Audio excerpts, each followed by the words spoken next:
Hi, this is a preview course about React. You can get the full course on Udemy in the description below or by clicking any button that appears on this video.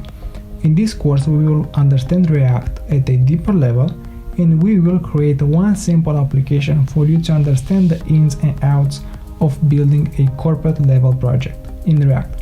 And after that we will create another application, a full personal website from scratch with tons of things going around. This YouTube preview contains the first application from the course and the beginning of the second application. But as I said, you can get the full course on Udemy. Without any further ado, I'll let you now watch the course intro so you'll understand more of what this course is about. Enjoy! Hi guys, and welcome to React Masterclass. If you want to create React applications like pros do, like people in big corporations, not just writing code for the sake of writing code, if you want to master React, or if you never tried React but want to learn it, then you're in the right place. We will structure the app we are going to build as if it's a corporate project, with all the tools, practices, and features for building a serious user interface. This course will tackle React and explain it to you in simple ways, but I'm not going to give you everything in a nutshell. No, we are going to go deep into every aspect of React, so after you finish this course, you will have such a good understanding of how to build React applications that you can apply for a job or an internship. Although I would say that an internship will not give you more information compared to what this masterclass has to offer. Also, we will build a relatively small personal website, so after you finish you will have a personal website that you can put it out there and people can visit. I made this course as complete as I could, but not to overload it with repetitive information, but also to give you everything you need to know in order to build with React like professionals do. Now, I have to admit, there are many teachers on the internet that explain the workings of React pretty well, and that have well-structured courses, but most of them lack critical information that you need. I say that because I know the problems I faced when I started. I had so many questions about how things worked and how to do this or that, and each course I took taught me the same thing or different thing in a completely different fashion. So I was confused. So this is the course I wanted to have when I started. I will go through everything from basic to advanced. This course is for everyone. If you are experienced at React, you will learn new things for sure. If you are new to React, then you have a lot to learn. And here you have everything you need to know, from the fundamentals to the inner workings to how to make a production frontend that has everything. And just to give you an overview, we will do a lot of things. We will upload files, we will create the admin side of a website so you can edit the content the website shows. We will do user authentication and login. You will understand a CSS framework like SCSS and CSS methodologies like BEM. You will learn what is atomic pattern and why to organize your application based on this methodology. We are going to get our tweets from our Twitter profiles. We will work with an API that I built so we can practice working with a backend and a database to get data from it. We will also discuss about package managers like npm and yarn.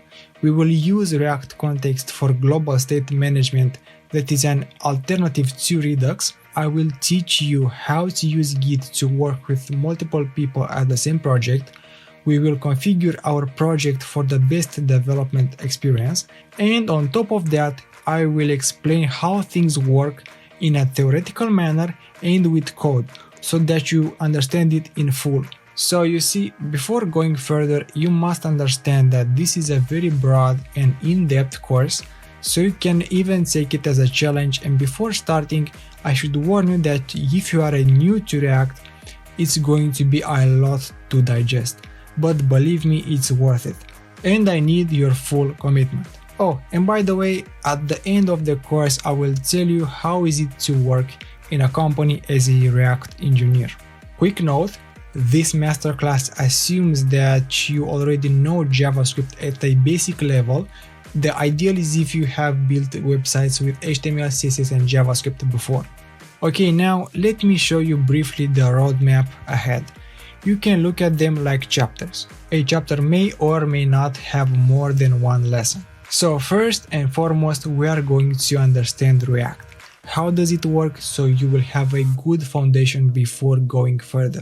Then we will create the environment setup. By that I mean the code editor.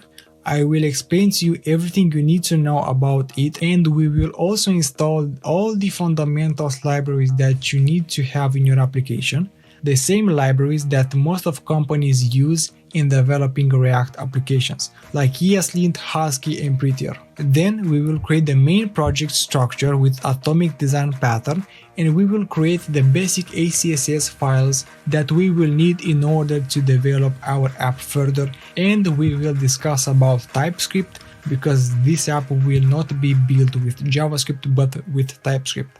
We will create a router for our app so that each page has a route in the browser. We will create the layout base with the navigation to go from one page to another. Then I'm going to explain to you how the web works, the website's frontend and backends. We will discuss about APIs and requests. We will create the first page of the website, the About Me page. Then we will create the second page, which is the blog page. This page will also have an admin view, so the admin can edit, delete or create posts. After this, we will create the contact page, which will collect data from a form and send it to a backend. After all the pages are done, we will add to them error catching in case the backend gives errors, and we will also use loading bars to show when the content hasn't arrived from the backend. Next, we will create a user authentication and verification with Axios, cookies and React context. We will go over creating two languages for our interface so you can switch between them, and after we have done it all, we will build our application and we will wrap everything up. And lastly, I will tell you how is it to work in a company as a React engineer so you can have a reference point. So without any further ado, get ready guys, because it's going to be quite a journey. And for those of you who are up for the challenge, I will see you in the first lesson. Good luck guys! Alright, so before we start, I have to know that you should have at least a basic level of JavaScript, or if you don't know, if you know another language very well, I think you can figure things out. HTML and CSS is also required. Basic CSS and HTML at least at medium level. You might have a hard time understanding the concepts if you don't have the foundations, but if you're really confident in yourself, go ahead, you can take it as a challenge. I will try to make things as simple as possible. So React is referred to as a framework, but it's actually a library that helps people build front end faster. People use it in a framework way, so that's why I often hear people refer to it as a framework, but it's actually a library. So let's first see how you would build a website old school with HTML, CSS and JavaScript, and then we will add React so you will understand how it fits and why it's so effective. So in a classical way of developing a website, you would have an HTML file that represents the page you want to code, and then you would have the JavaScript that attaches to it so you can work with its content. I have here an example of a div block that has a class called L, and after that we use the standard JavaScript command document getElement by class name. You should be familiar with that. And we specify the class, and now the div is in a variable basically. Now you can do whatever you want with it, and I wrote my name is Alex. All right, just basic stuff. You can use jQuery instead of vanilla JavaScript, but in essence it's the same thing.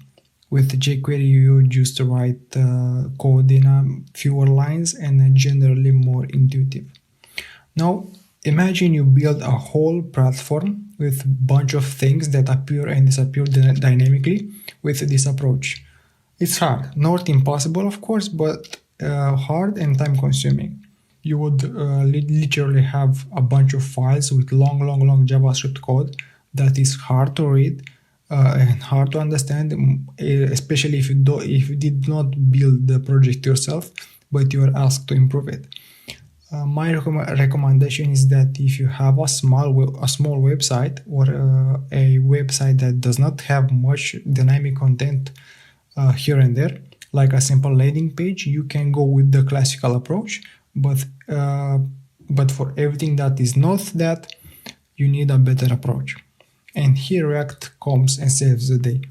React has a different approach for building user interfaces. I'm interested to make you understand what React brings to the table, why anyone uses it, and you gotta understand that if you have a good grasp of the fundamentals, ideas, and concepts, then you will understand the details just like that. Let me just show you this drawing, and you can have a better understanding. Alright, so first of all, React consists of only one page, just one HTML page. You will never have more. This page is used to show anything that we want. And what we want to show is managed by React from these JavaScript files. The HTML file that holds all our app is called index.html. It always will be called like that. If you change it, the app will break. It looks like that. What we have here is just a div with a ID called root, and that's it, no more, no less. Then we have the most important JavaScript file, which is our entry point. This is where our app starts. This is the file that is imported into index.html and puts into the root div the content of whatever we want to show.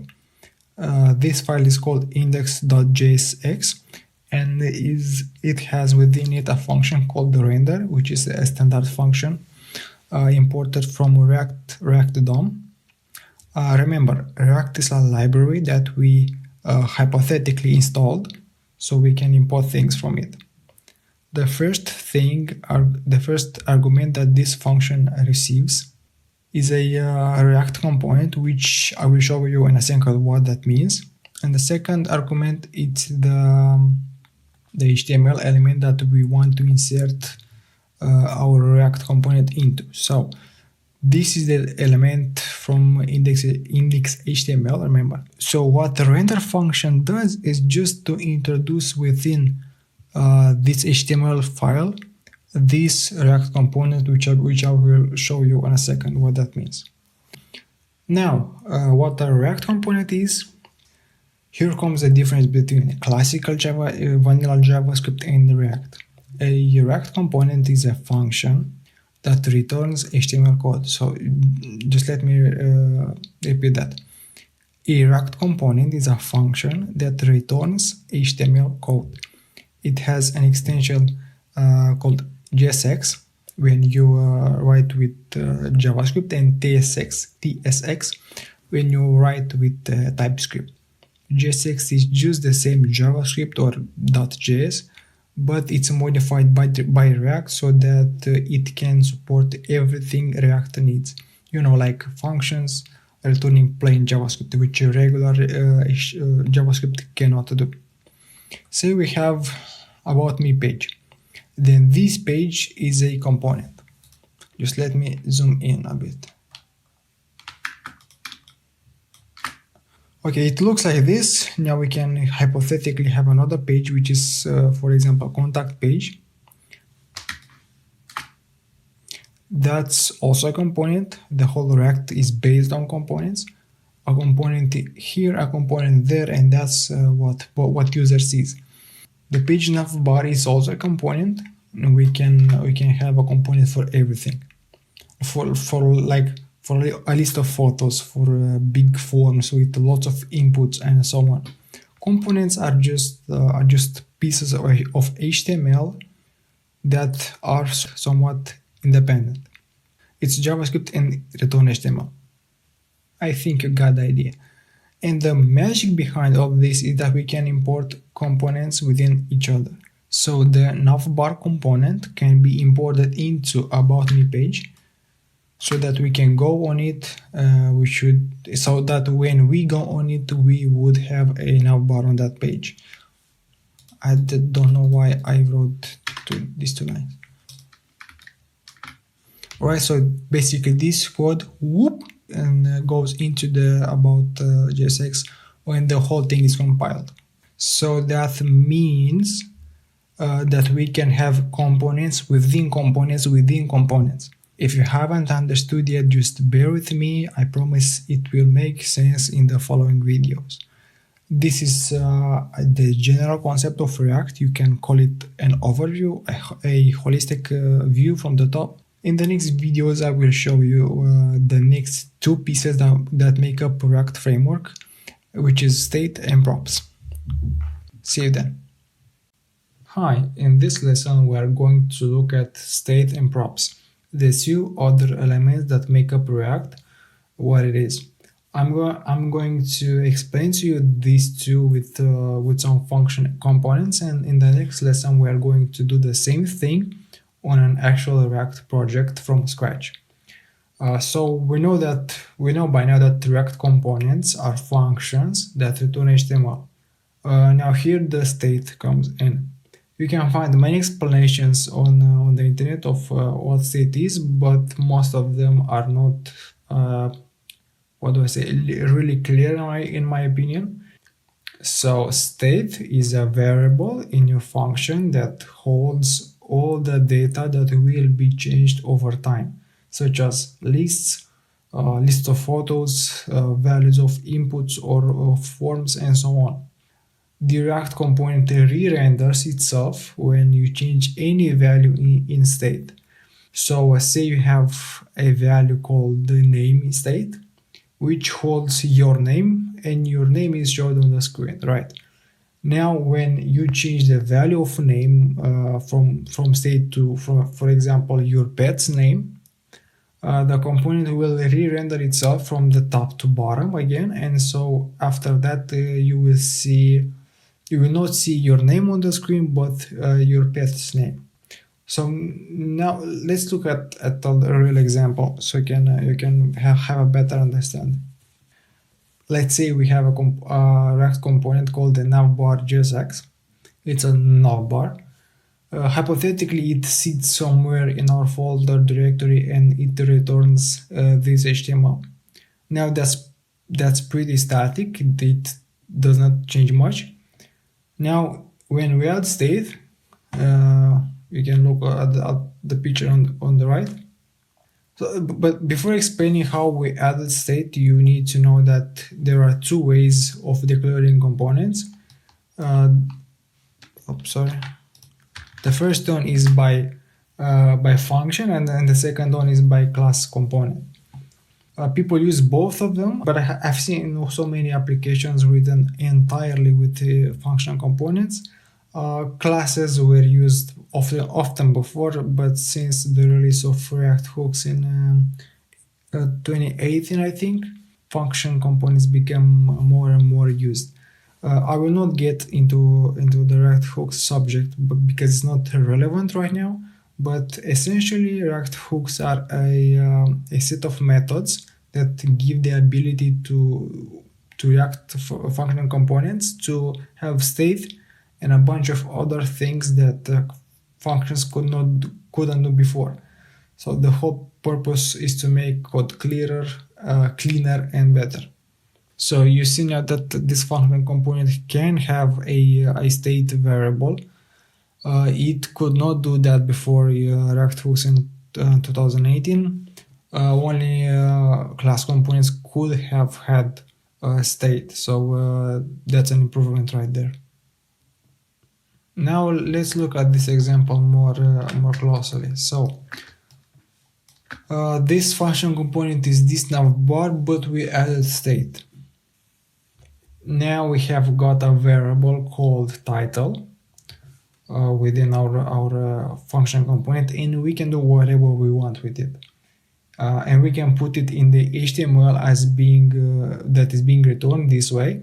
So with curly brackets and with the variable within.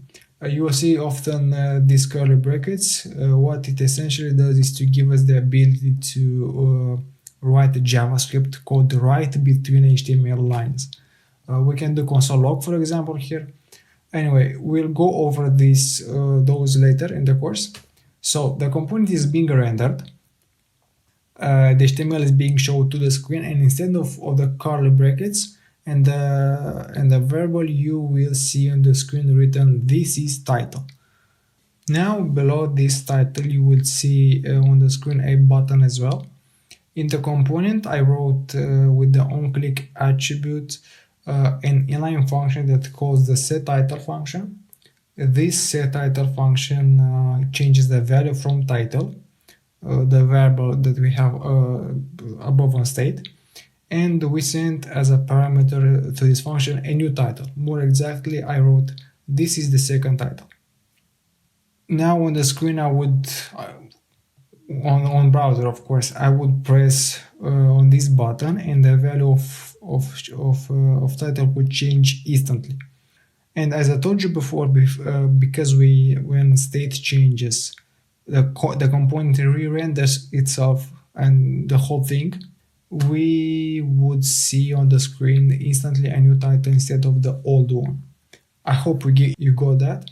If not, just bear with me till the next lesson where I will write actual code that does this, and you will see this in practice. Now let's look at the same thing but for a class component, just for the sake of knowing. Here useState doesn't exist, and by the way, useState is what I called earlier a hook. So here useState doesn't exist, but you can specify state this way, with a variable called state, and you have within it an object, and here you hold all your values that you need. You just write the variable state and that's it. In this object you can have all the states that you need, one for title, for example, one for name, one for date, one for a list, whatever. It all stays in the same object called, as I told you, called state. Whereas in the function component above, you need the useState for each different state value you need in your component. Okay, so for state in classes, you would refer to it as this.state.title compared to just title in the function component. You see, title here, the same variable. This.state.title is this state because it's a class, and we refer to it as this.state because it's a class. And you would change what the object contains by calling this.setState, which is a standard React function. It is in your component because we extended it from component, which is another class that React gives us and basically enriches our component with functionality. But anyway, we're gonna stick to the function components. Good. Let's now talk about props. Remember I told you that we can use components within components within components. So just like a regular HTML tags, well, props are the way that a parent component sends data to a child component. So I have here an example. Supposedly we have a React component that is going to be our about page. Within it we have a navbar component whose code lies here in another file in another React component, and the about page component is a parent for the navbar component because it contains it, and the navbar component is a child for the about page. Okay, now say about page is shown to the screen in the browser. We want that in its navbar to be written the page name. So we can send to the navbar component a value that we want, and we will do that by specifying the props. A prop is a value sent to this component. So we specify the prop called title and the value we want to send. So I wrote here title, and as a value I wrote about me. So the navbar components gets this value with props in a variable called title. Then in the navbar component we have to retrieve this information. We do that by writing here in the argument props, and this object will hold all our props. Now to write to the screen the title the component received, we just write props.title, and voila, when this component is rendered to the screen, instead of curly brackets and props.title, there will be just the value that we sent through props. So it will be written about me here. Now don't worry if you can't see the connections yet. In the next lesson we are going to talk about Nodejs and the environment in which we build with React, and there I will make a simple app that shows exactly how the React works and how state and props work together. Hi and welcome to the Nodejs lesson. In this lesson we are going to talk about Nodejs, and we will integrate everything together, state and props, so you will see everything we talked about in action. So we have to start with Nodejs. Nodejs is what is called a runtime environment. Let me search it on Google so you can see the logo Nodejs. It's what makes your computer run JavaScript in your code editor. So JavaScript is only understood by the browser because it's a language that has been built for the browser, so you can't run it like any other language in your code editor. So it goes like this. Say you make a request to google.com. Google responds back and sends you HTML, CSS, and JavaScript that are needed for the website to work, and your browser sees that it has received .js files and says like, hey, I can read this, and reads what inside them and executes it. Okay, only browsers could do that, and here Node.js comes into play. They thought JavaScript can do everything that other languages can. Why not make it so that you can build with JavaScript whatever you want outside of the browser, like any other language? And Node.js was born. You see, Node.js is a environment that gives you the ability to run and compile JavaScript in your computer. You can build front ends, back ends, and anything in between with JavaScript with the help of Node.js. It's like an ocean with projects, let's say. It has some differences than the regular JavaScript. Like in regular JS, you would import other JS files in your current JS file with require function, but in Node.js you do that with import. It's not a big difference, but just to let you know. React also runs in Node.js, although you can write React within the script tags in your HTML file, but and not use Node.js completely. But no one does that. So now let's go ahead and install Node.js, React, and create a small app just to show you how everything we talked about works together. Let's go on Google and type Node.js as I typed already. You can download it via two ways. You can download it as a usual app for your operating system like Windows or Mac OS, and you can install it via the package manager. Yeah. There are different operating systems. You choose yours. For me, I have Mac OS, so I would install it with curl and then brew install node. For Windows, it's almost the same with since or scoop. and it should install it without any problems. Okay. Now next we are going to need create React app. Let's install it and then we'll talk what it does. You would usually use it with npx. So what it does, basically it generates you a default React app, so that you would not create each file on your own, because that's just pain.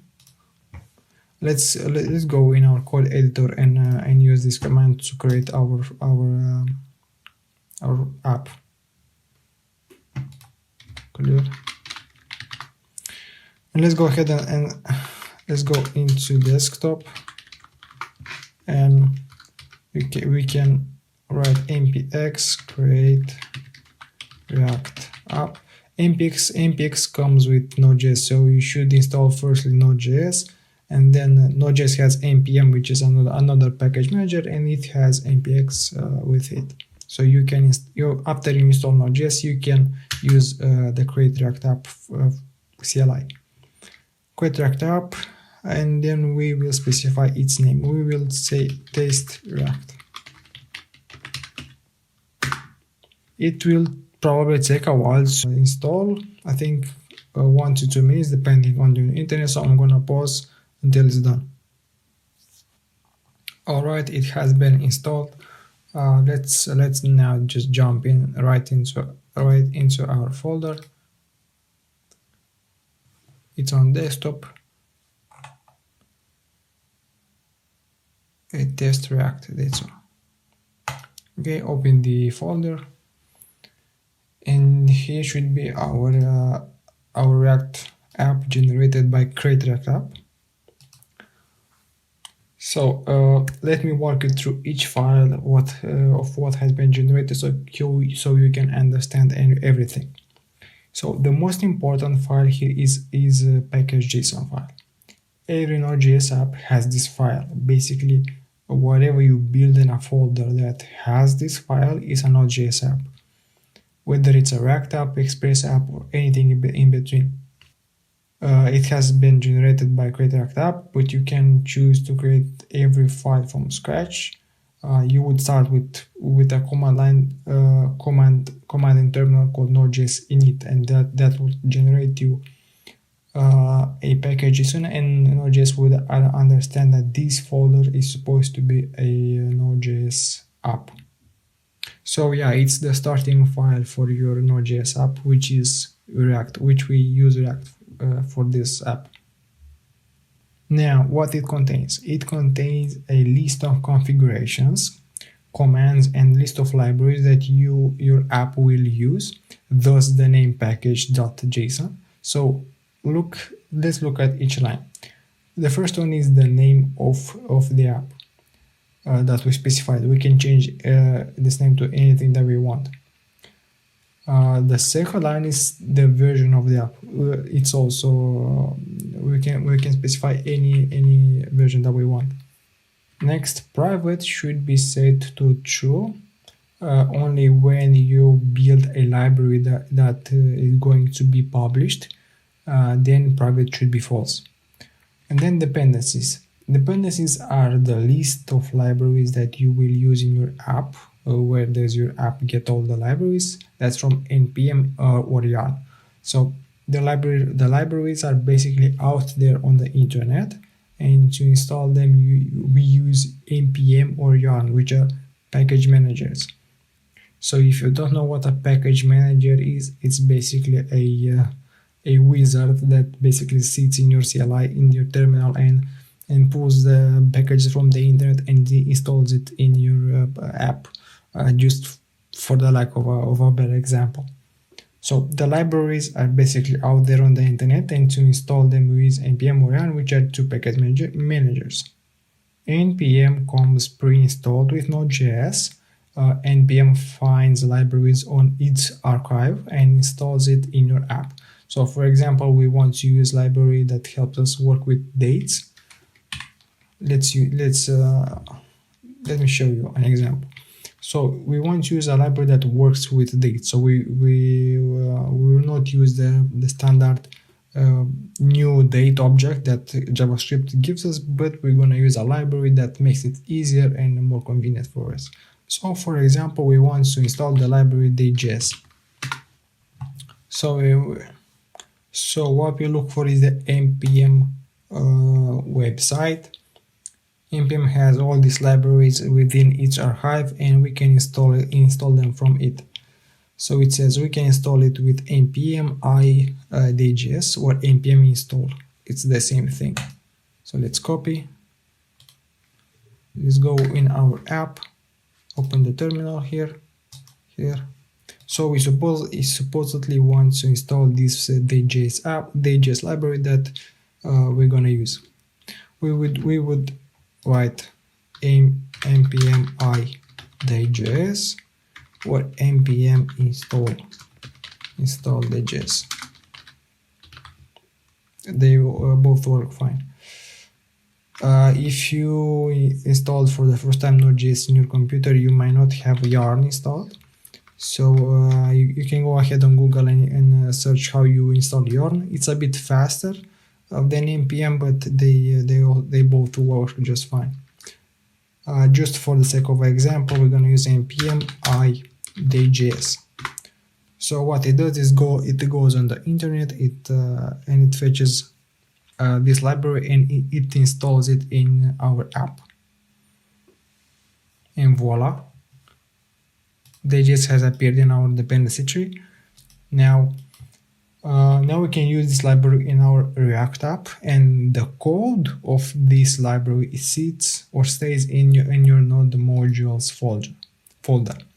This folder contains literally all the code of your libraries, and this folder can have more than 1 GB of libraries. So that's why we don't move our app along with this folder. When we upload our app on GitHub, it doesn't upload a Node module because we specified it not to do so in gitignore, this file right here. These are the files or folders that Git will not upload. So if you don't know what Git is, we are going to talk about it later. So as I said,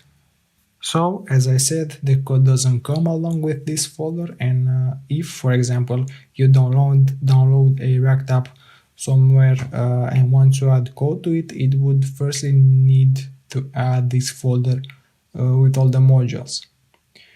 And you do that with npm install or simply yarn. Let me simulate it for you. We're going to use yarn for this example. So what we're going to do, we are going to delete this folder, like you would have when you would download an app from the internet and want to add code to it. So it will not have Node.js modules folder, and you would go npm install, enter, or simply yarn, enter. If you have yarn installed on your computer, of course. And it's gonna take a while until it downloads all the libraries, because there's a lot of libraries. So I'm gonna pause until it's done. Good, now it's done.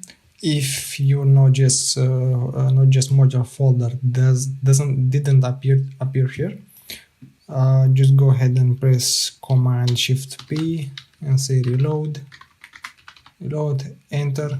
Just pick the first one. Sometimes your VS Code will not show when it appears. I think it's just a bug. Good. Next we have got here scripts. These scripts are commands that you will use to start your app, build or test it. What is written here is going to be executed in terminal. So for example, if we want to start our app, we would write npm yarn start or npm run start, and it will go in your package JSON. It will see that start means that it should do React script start, and this command will be run in terminal to start your app.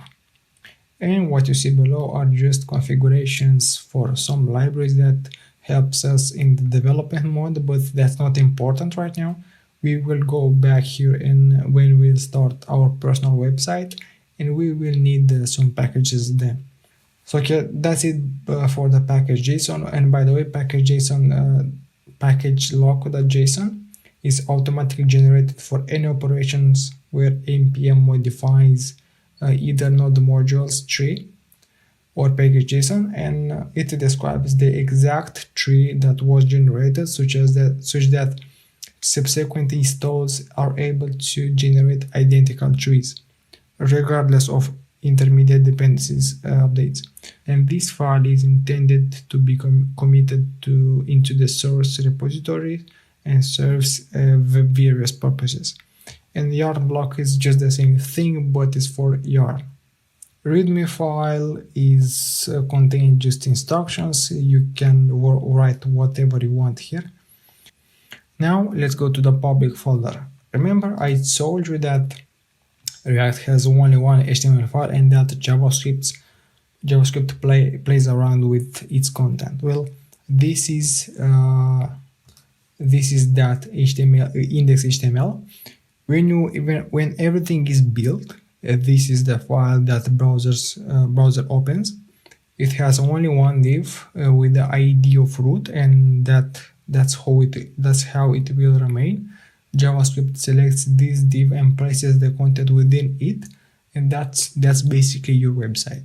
The rest of the files here are not just important. In public, there's just a logo that appears and disappears when you open the app, and you will usually add in this folder things that are public and accessible from anywhere.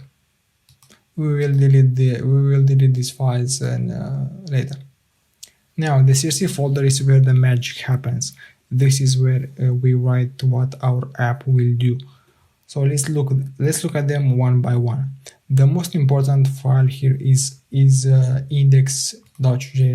Because it's called index, it's picked by the browser as the default, so that that's why it works. Sorry, if you change its name, the app will break. Remember when I showed you the scheme of React? I'm gonna put a picture right here.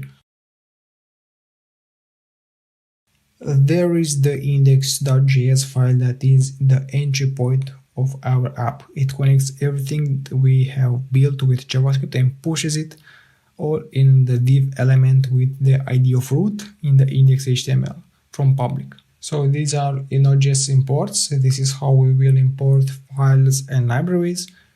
Here we need to import React library and React DOM.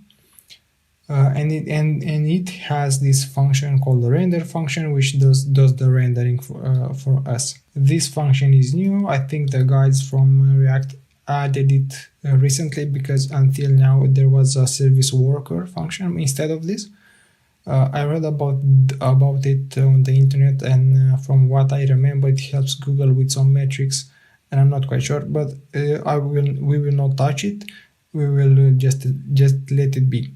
Now, React strict mode, one argument of the render function, is a tool for highlighting potential problems in a application.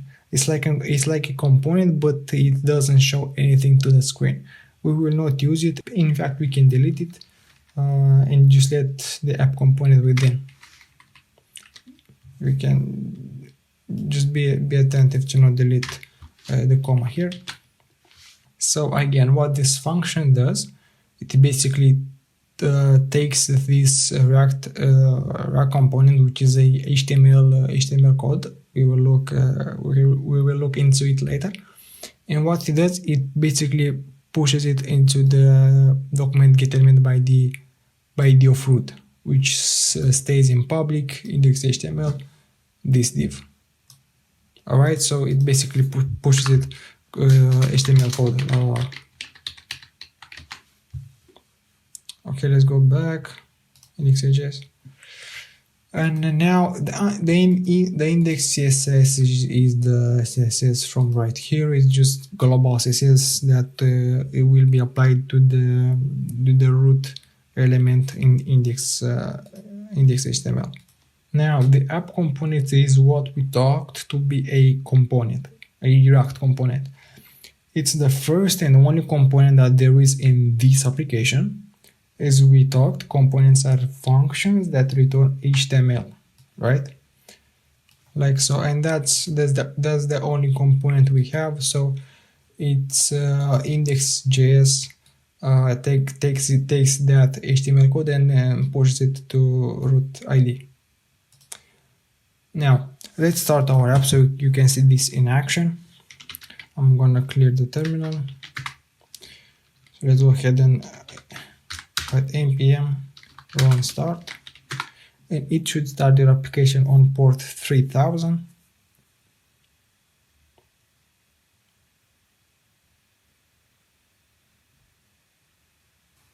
Now you can see that the content here is the content that you see in the browser. You can see the text is the same. Now I'm going to write here hello in this div and delete the CSS file because we don't need them, and also the logo as well.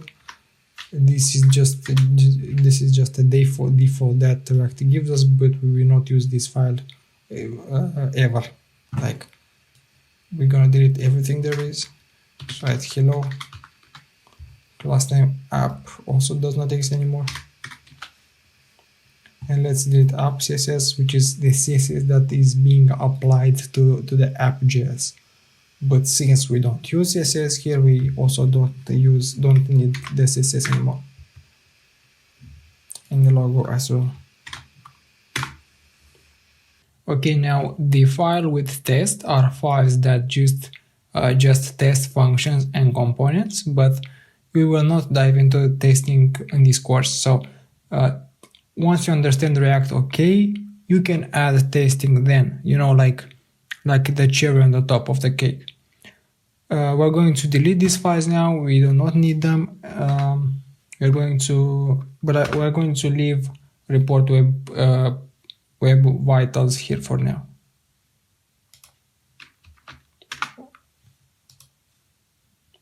After that, we are going to put it in another folder, but for now it's okay like this. Okay, so what's left here? We can delete this. You can say div anything and delete the app.js altogether. So that's the technical component that's being pushed to the div root. Okay, now let's create some components and use state and props, which we talked about in the previous lessons.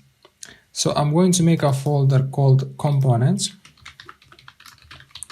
just to keep it clean, and I'm going to make here a folder called counter page.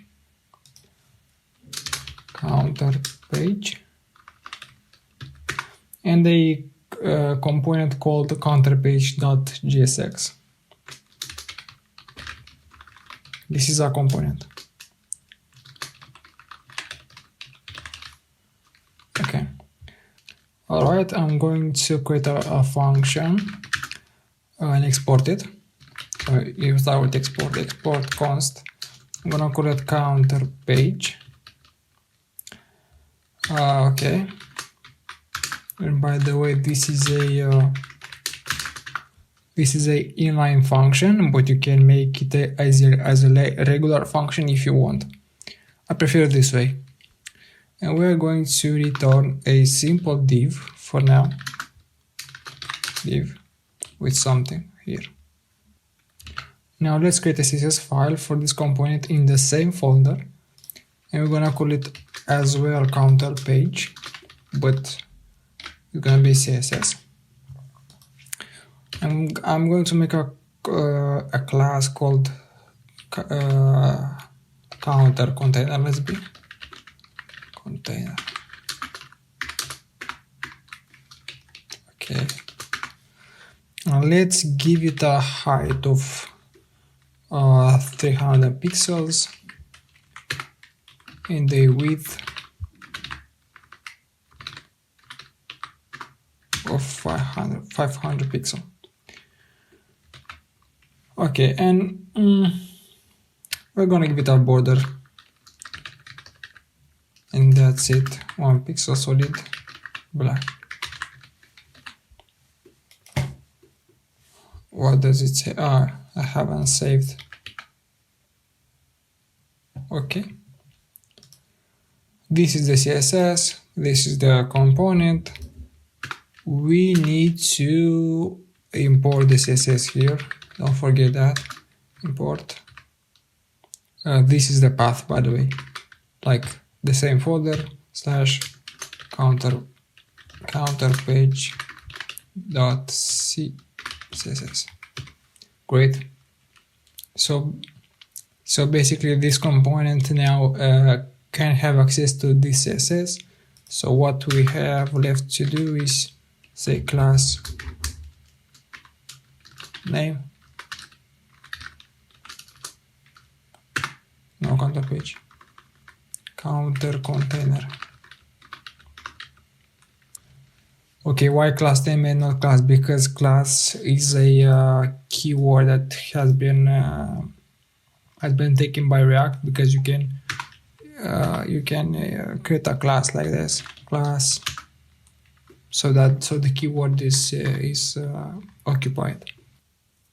Now, since this is the component we want to show to the screen, we need to put it in to export it into the index.js right here. Let me save this. So instead of this div that we push into the div, we're going to say counter page is a component. This is a self-closing tag, so instead of doing like this counter page, which is basically the same thing, we can do this, because this component does not receive any children, so you don't write anything in it. So we also need to import it. So import counter page from dash components counter page. So folder component, the JSX file. Now it's being imported and we can use it. Okay, let's save this. Good. Let's go into the browser and see. Alright, voila. Alright, so that's what we have written in the file, and check this out. Expect element, root that root div that I've told you. Within it, voila, there's that div from the counter page component with exactly what we have wrote. So go back. Well, for example, let's say query save. It should reload, and you see now it says squared, exactly what we have coded. Okay, good. Alright, so let's go over it one more time so that I know you got it. So that's the main file of our React app. This is a function from React DOM that we imported. We have installed React DOM in our Node.js app, let's say. This function takes a component that shows to the screen and puts it in the root div in this, where is it? And this index.html in this div, and that's it. Alright, so now we're gonna do another component. We're gonna call it counter. Okay, and we will do the same thing. We're gonna create a component called counter.jsx, export const the name of the component counter, inline function, return div with hey, this is counter, for example.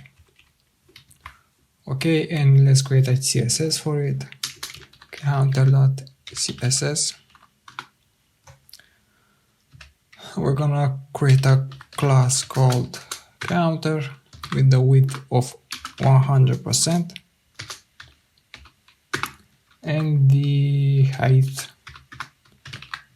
of 100%. And let's give it a text align of center. Right? Now let's import this CSS into our component. So import from this folder counter.css. Now we have access to those classes. So class name, we give access into this div, and we call that counter. Right, so this. Okay. And also let's import this. So let's import this counter component in the counter page, which the counter page is going to be the parent and this is going to be the children. So the child. Enter counter. Good. Okay. Let's import it. Import like any other component. Import counter from the two dots are to go back. I think you know that. So go back one folder, counter, then counter. Great. And save, and it should work. Now let's look into our website. So this is the counter, and let's look at here. So the parent component, which is, you remember, the class counter container, and the child component with the class of container, and the text that we have wrote here. Hey, this is counter.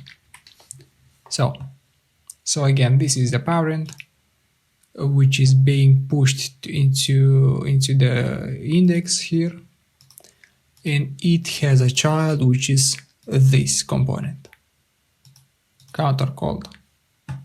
Alright, we are going to close these CSS. We don't need them, so they don't bother us. Okay. So what we're going to do is make a counter. I think you already guessed it. So let's make a div, which here is going to be our counter, our value basically. Let's write the value for now, and also a div for the buttons that are going to increase and decrease this value. So let's say button increase and button decrease.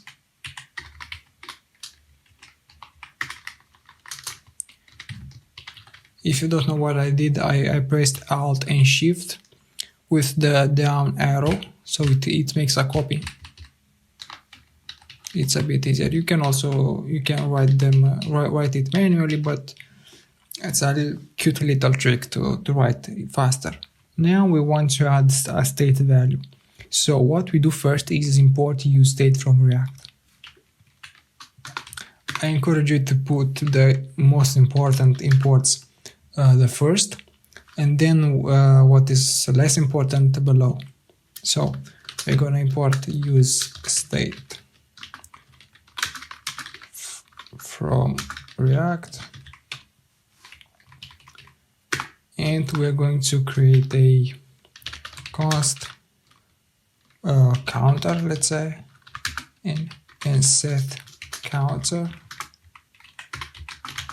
useState of 0 for now.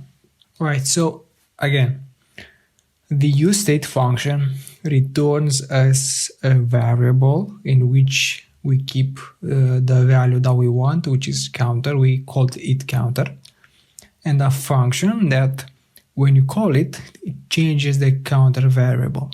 You cannot do like say counter 5, counter is equal 5. That's not going to work. So what you will do, you will say set counter of 5, and it will change the counter to 5. All right. Now in our HTML we have to show this counter variable, and we write it in curly brackets, like so. Counter.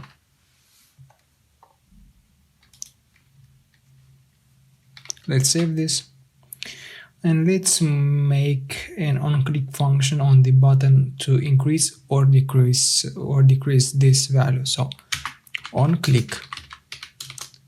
So we're gonna say increase counter,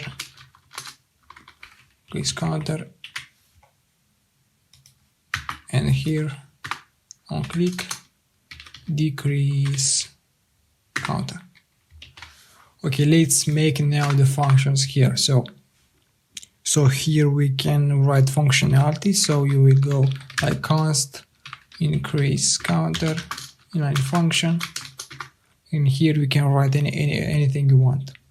So what we would do, we want to increase the counter, so we're gonna say set counter of counter plus 1. And let's copy this and make the decrease function as well. Decrease counter -1. So we do not want to add parentheses like this, because that would mean that when the component is rendered to the screen, it will reach this line, this button line, and we'll call and execute the function, and we do not want that. It basically sends to the button this function, and wherever we click on it, it's being executed. So just let us recap. When we click on this button, this function is being called, is being executed. This function is being also executed, so this will increase the counter. This will increase the counter to what it already is +1. So, and the whole thing will be re-rendered, and instead of what value here was, is gonna be the same value +1. And let's see this in browser. Let's save this. It says compiled successfully, so that's good. Okay, let's test. Increase, decrease. All right, so it works.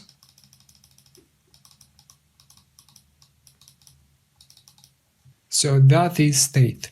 So if we have say another value in this component, let's say counter 2, I don't know, what we're gonna do, we're gonna create another use state, and we're gonna say counter 2, for example. Say counter 2. And here we're gonna say a div counter 2. And basically the functionality is going to be the same. So let's delete this now. Okay, so that is state. Now let's look at props. Remember, props are the way to send data from a parent to the child. So from counter page to counter. Now we need to go on counter page and we send props like this. Go to the child component and say like and let's call it the default value. It's being recommended to us. So default value, let's say it's 4. So what we now basically do is to send the value 4 into this child component with the key of default value. Let's save. And here in counter page, we are going to receive these props by saying props. And now just so you can see, you're gonna say props that default value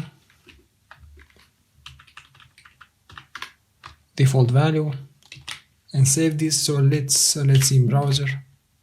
Okay, it's 4. Let's increase, decrease, so it doesn't work, you see, because we showed to the screen what we have received in this component. So we received props.defaultValue. And by the way, if you don't want to write props, you can do this as well. Default value. What it does is it's called the structure. So we are taking from what we have received the key called default value.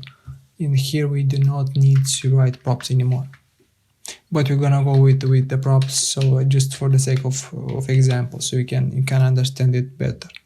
All right, so let's change that back to counter. Sorry, counter. Okay, so next what we want to do is use effect. And let's actually first import it from React. Use effect. So use effect is also a hook, like use state, and it's a function that will run when the component is being shown to the screen. Like maybe you want to make some calculation or get some data from an API. This will be run when you mount the component. Now let me show that in action.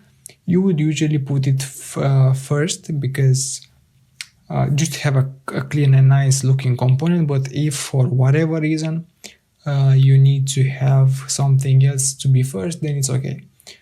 So we imported this, and this component receives two parameters. One is a function, inline function or callback, and the second one is a array called dependency array.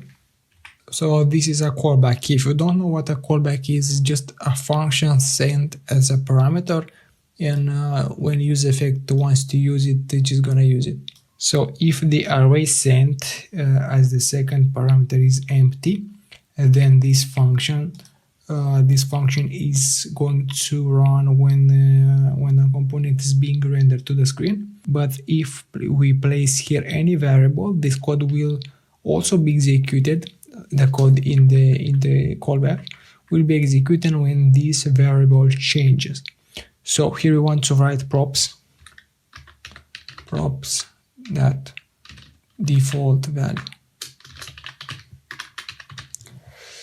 Okay, so you can understand better. Let's write the code here. Set counter props default value. Okay, so let me explain it one more time. Use effect takes two parameters. One which is a callback function, so it's a function that is going to be called when it is going to be called, and the second one is an dependency array, which if empty, this code right here is going to be run only when you show the component to the screen for the first time. If not empty, this code will also run when you change this variable. So we send from the parent this value, and here it sees that the child component has received a new value in props, and what it does, it sets this value into the counter. This piece of code runs when you render the function, so it's the first thing that it will do. And you will see that when we look in the browser, you will see here the value 4. Okay, let's save this and let's look into the browser. Let's refresh it. We see it's 4, and we can increase, we can decrease. Let's refresh it again. Okay, it's 4 again, you see. So we have sent from the parent component to the child the value 4 with the key default value. Here we have cached this value, and with the use effect function we set it to be the value in the counter variable. And when the component is being rendered to the screen, here in the counter variable, now that is props. Don't worry if you haven't got it. We're gonna write many components in the project that we are going to do, and you will get it, I promise. Now Now there's one more thing. You see here that it appears a 0 before it appears a 4. See, 0 4 0 4. That's because we set the default value to be 0, and after this the value from props is being added from use effect. So this code is above this code, so you can see that it's being rendered first. Okay, so to fix this, we're gonna say props.default value. So what it does is it ensures us that when this component is being rendered to the screen, the value that is going to take is going to be from props, and specifically default value. Then if we want to, if it happens that we change it from the parent component, the use effect will kick in and will change the counter. Alright, let's save this and see in browser. Refresh 4. You see there's so you see the 0 doesn't appear anymore. It's 4. It's just 4.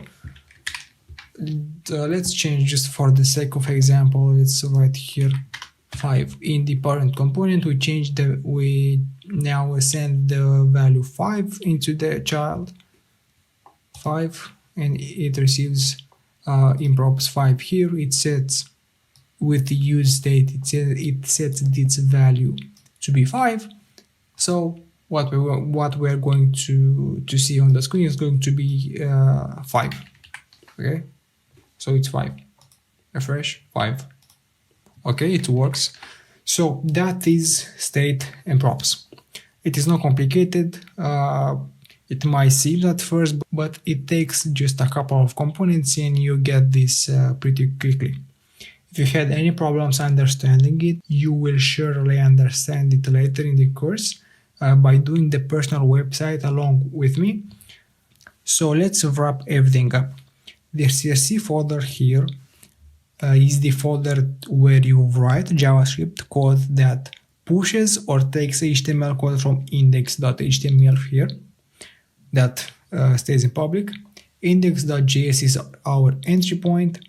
We send it the component that we want to show to the screen, and in the components folder here we created two components. One is a parent and one is a child. So the parent's HTML contains the child's HTML, and that's basically the magic of React. We don't write a long HTML code, but we divide it in components, and those components can have different functionality each. Okay, and lastly, in package.json we have the list of our libraries that we installed. We installed them all at once with typing yarn or npm install in the terminal, and we can install new libraries by typing yarn add and the name of the library, or npm install and the name of the library. So that's it for the video. I will see you in the next one, where we will start our personal website. So here we are. We'll now start our personal website. We'll begin by generating a React app with create React app command, and then we will migrate to TypeScript. Why TypeScript? Because it has a lot of advantages over the classical JavaScript. If you don't know what TypeScript is, it's just the same JavaScript, but it's a typed language, so you have to specify what types of data you get in a function, and what type of data you are returning from the function. That is very advantageous when you work with lots of people at the same project, and when the project that you are building is big. It's good because TypeScript keeps you out of errors when it comes to data, and moreover everyone uses it nowadays. So everywhere you will go, you will have a high advantage if you already know TypeScript. We'll just install TypeScript package in our React app, and and it will be able to understand TypeScript files. Alright, so let's start with create React app. We'll call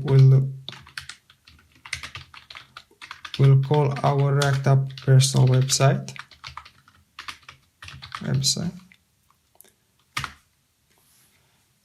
I'm going to skip this until it's installed. Alright, cool, it's done. Now we're just gonna jump in right in our folder. Open. It's on the desktop, personal website. Great. Now we're gonna delete all the files that we don't need. So first of all, yeah, we don't need this. Oops, sorry.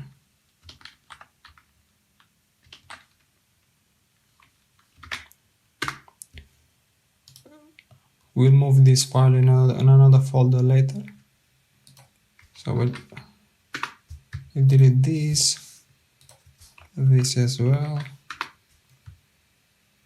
logo as well.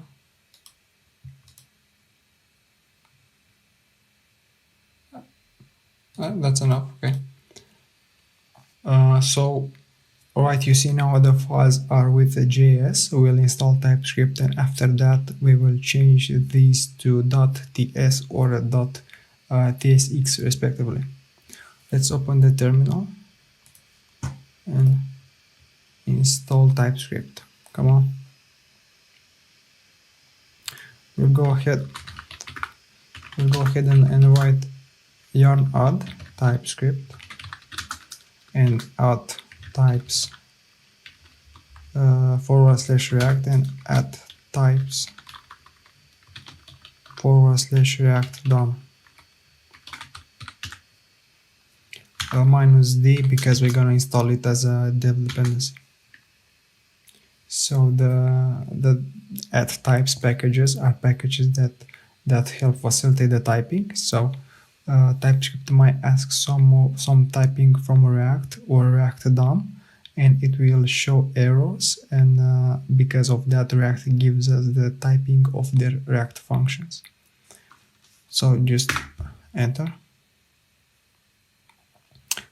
So you can really think of add types /react as an interface that basically defines that React function X gets as a param this thing and returns this thing. React function Y gets this thing and returns this thing, and so on. There's no problem if you didn't get that the first time. For now, you just need to know that we need these add types packages so that TypeScript can get along with React. Great, now we'll need a file that will serve as a configuration file for our TypeScript. It is called tsconfig. It's a standard name, and there's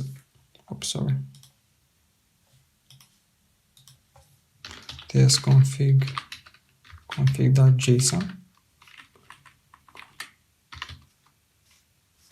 Okay, and I'm just going to paste a configuration file that I have used for different projects. You can find this configuration on Google. I just type tsconfig.json and you'll find they're all the same basically. And what we need to change here is here we need to write React JS6. If you don't do that, it will show you errors in your TSX files. But it will tell you that it needs that, so it's not a problem if you forget about this. This is just some configuration that we don't need to go through, but if you ever need that TypeScript to do something or to stop doing something, you can change that from here. And now just to verify something, press Command or Control Shift P. And write a version or select TypeScript version, something along these lines, and you would find this. Press enter, and it should be set to use workspace from Node modules. It might happen that your VS Code will use an older version of TypeScript and it will not work with TypeScript 17 version. So just verify this and so we can move forward. Select the Node modules version and we're good to go. Now we want to change the index file to index.tsx, and from now on we are going to make our files .ts or .tsx, and you will see how I'm making the typing along the way. Right. .tsx.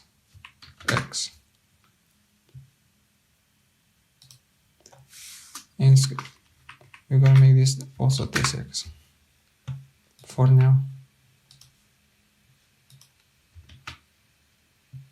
Great. Okay, cool. Now we need to add our dev libraries. These libraries will help us develop our app further in a professional manner. You don't just start creating components right off the bat. Firstly, we need Eslint. Eslint is a linting package that keeps our code correct. It checks for errors while we type, and so that we can keep it manageable and clean. So let's go ahead and install it. Firstly, yarn add. You can use it. You can use npm if you want. Yarn add eslint -config -prettier eslint-config-react.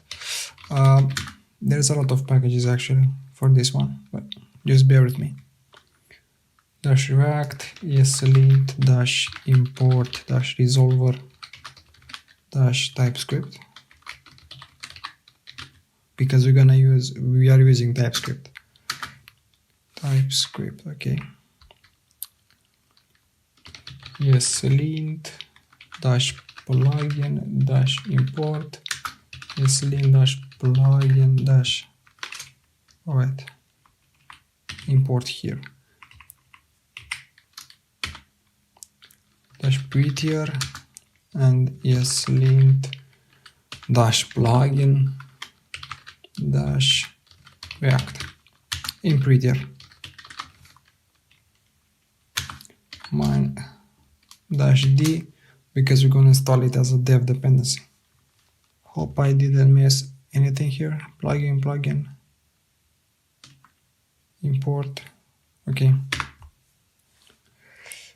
It's a lot, I know, but we need all of them.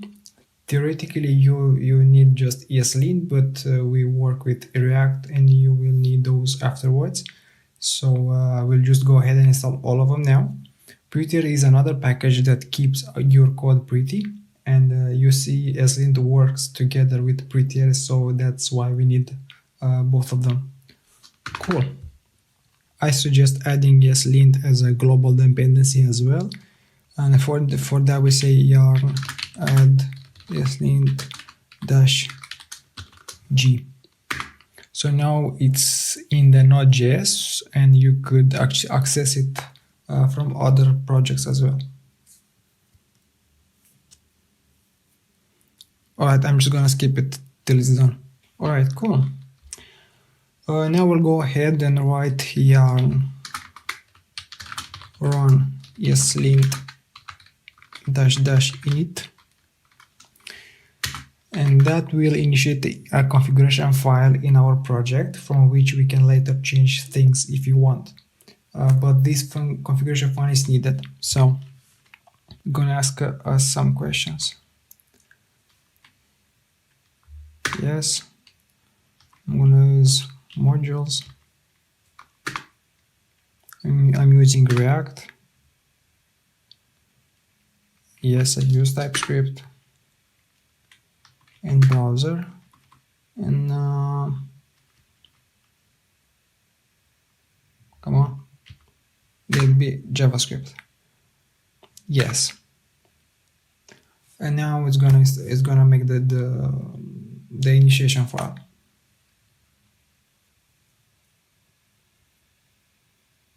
Alright, I'm just gonna skip till it's done and you'll see it then.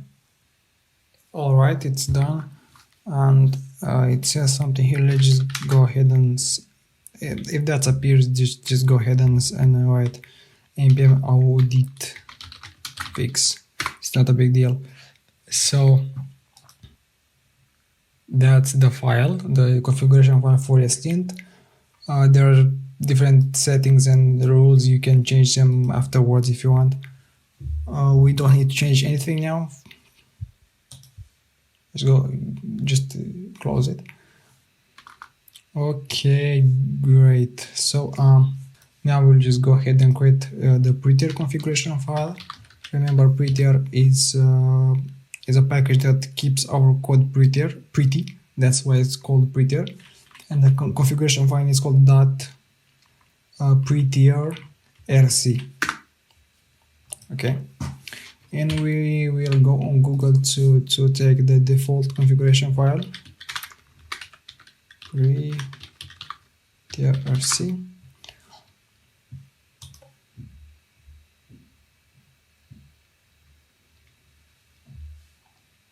Okay, this is their website, and you can see the configuration is quite short, so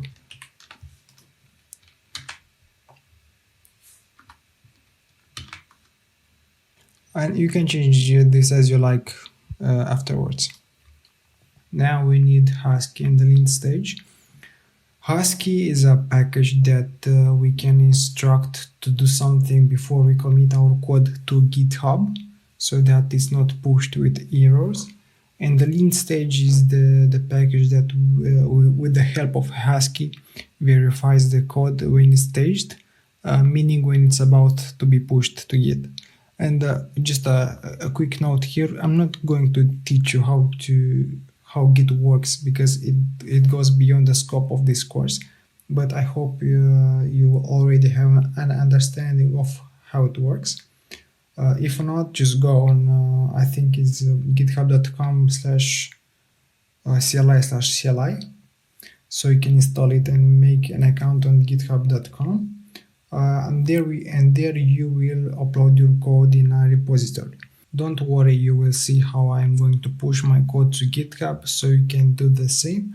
You can also stop this lesson and go see how people use GitHub with small files, so you would have a better understanding, and then come back and we'll continue.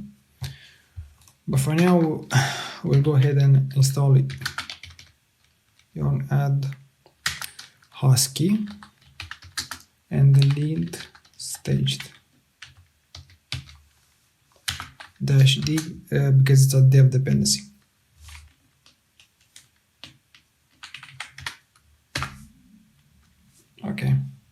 Okay, it's done. Great. Now speaking of our Prettier rc file, the trailing comma here, it takes the standard form from ES5. The tab width is just how many spaces will a tab have, and single quote just allows single quotes to be in our project.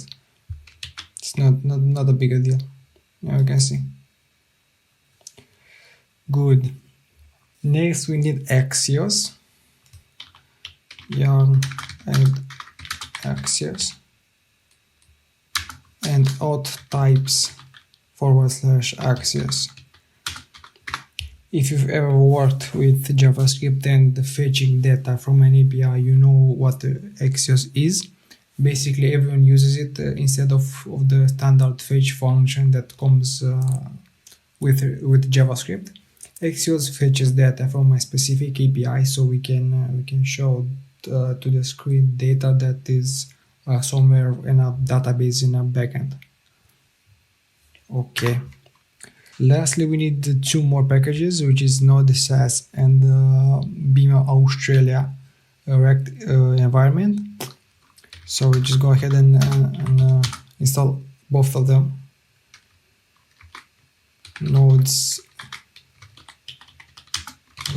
and Beam Australia /React env.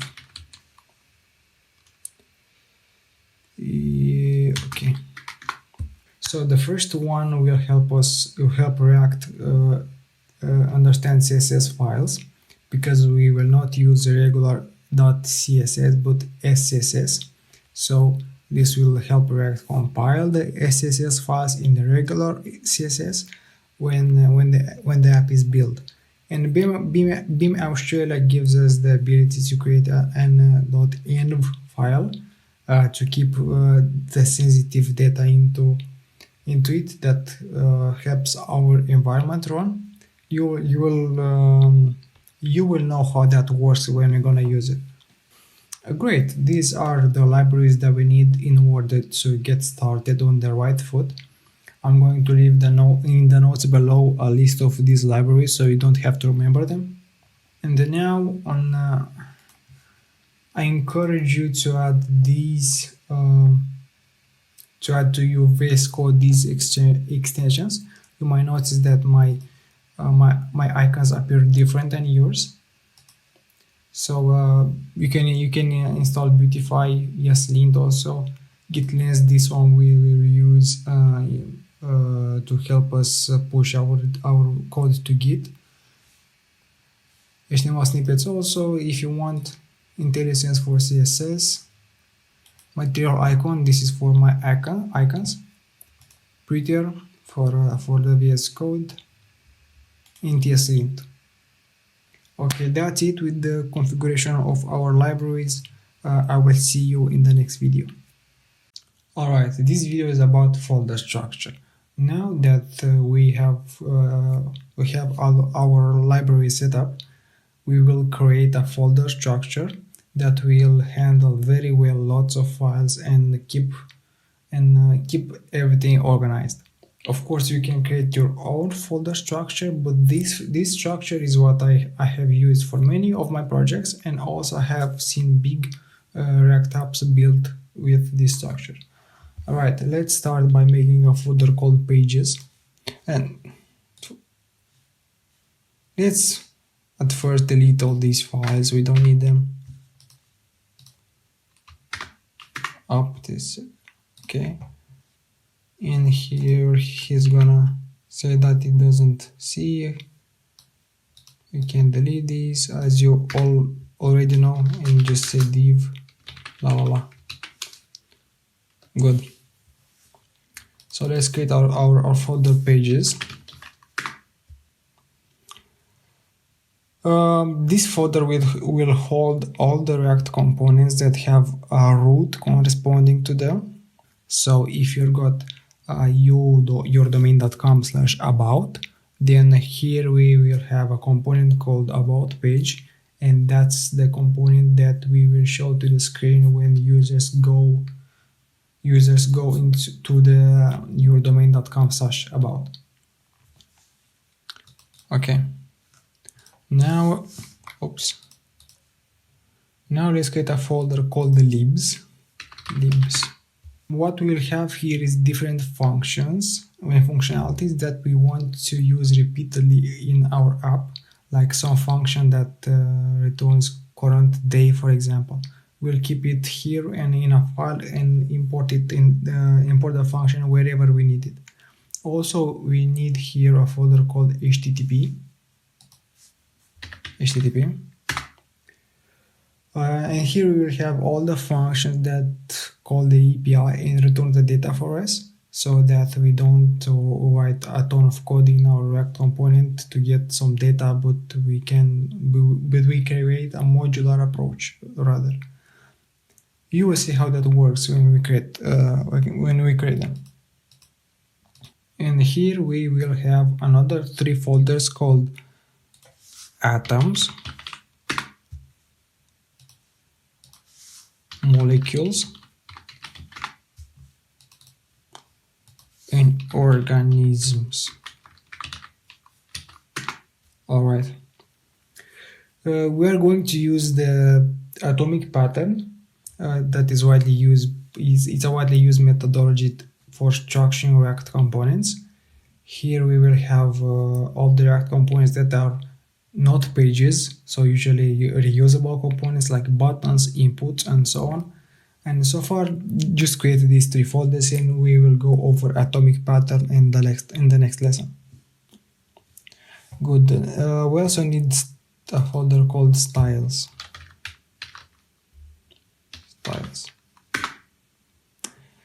And we will hold here all our global SSS, meaning that this SSS will first of all affect all the project, and second of all we will have here styles and different things that we can import in our SSS in our small React components if we need to. You will see. This is optional, but resources. Resources is the folder where we will have fonts and pictures and anything that is just a resource. In the future projects, if you don't have some resources that you'll use, you don't need to create this folder. And also locales.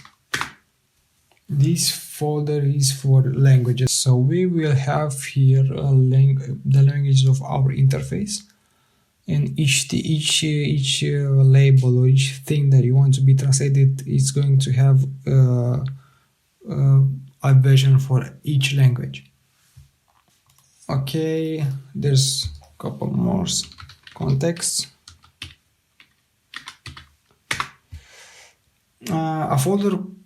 The folder context is for global state management. I will show you how to use global state manager by the end of this course. We'll leave it like this for the moment. And also the last folder called hooks,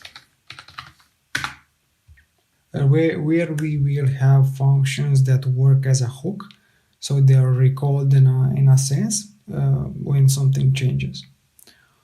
Alright, that's kind of it with the folder structure.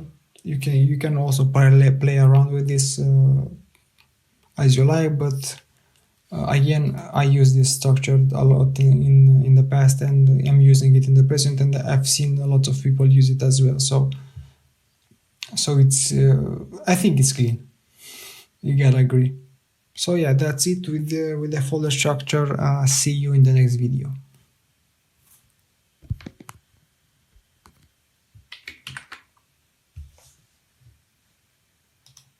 Okay, great. Now we are going to go over atomic pattern. So atomic pattern is basically a methodology to organize interface components that is inspired from chemistry. So a organism is composed of multiple molecules, right?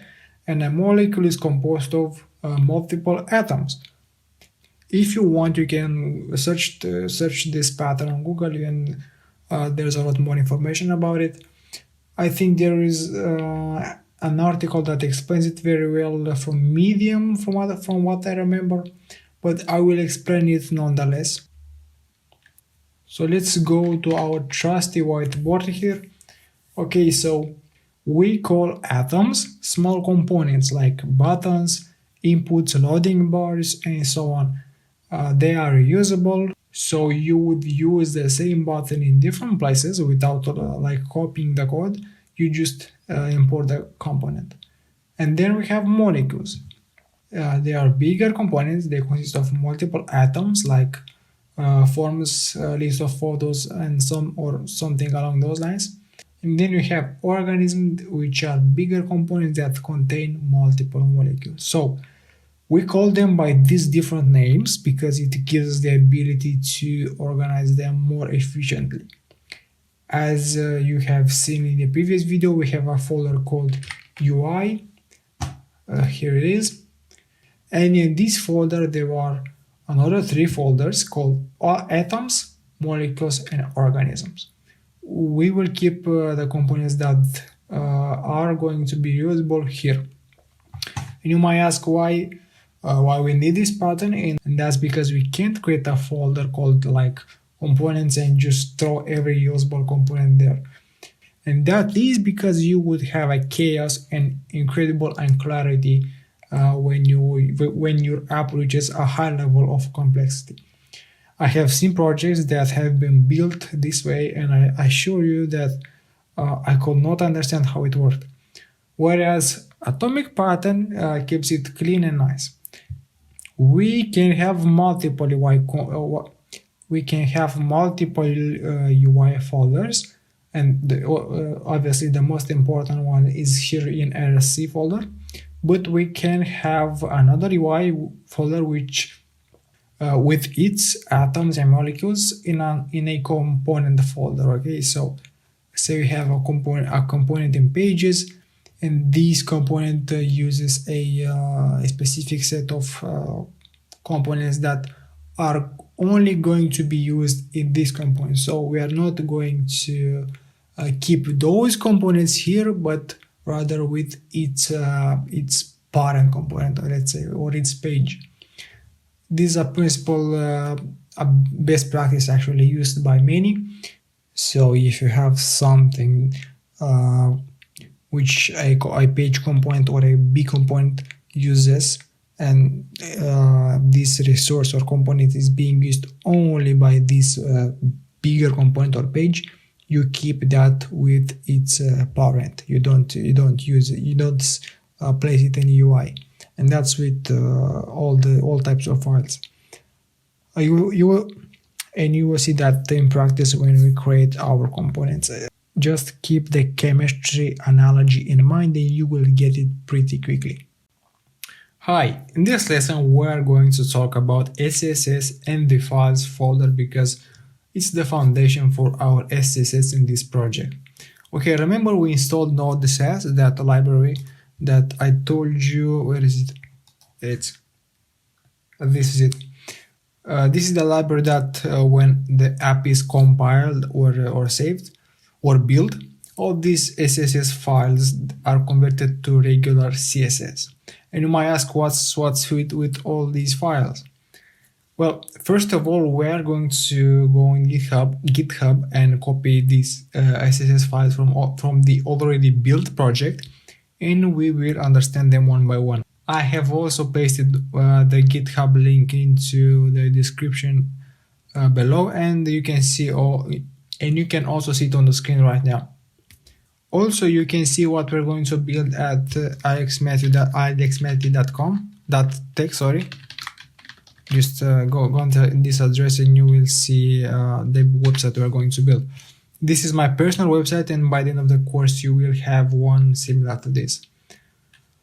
Also, I have here in resources a folder called fonts, and I have here fonts called SF Pro, which is a free font that Apple gives us.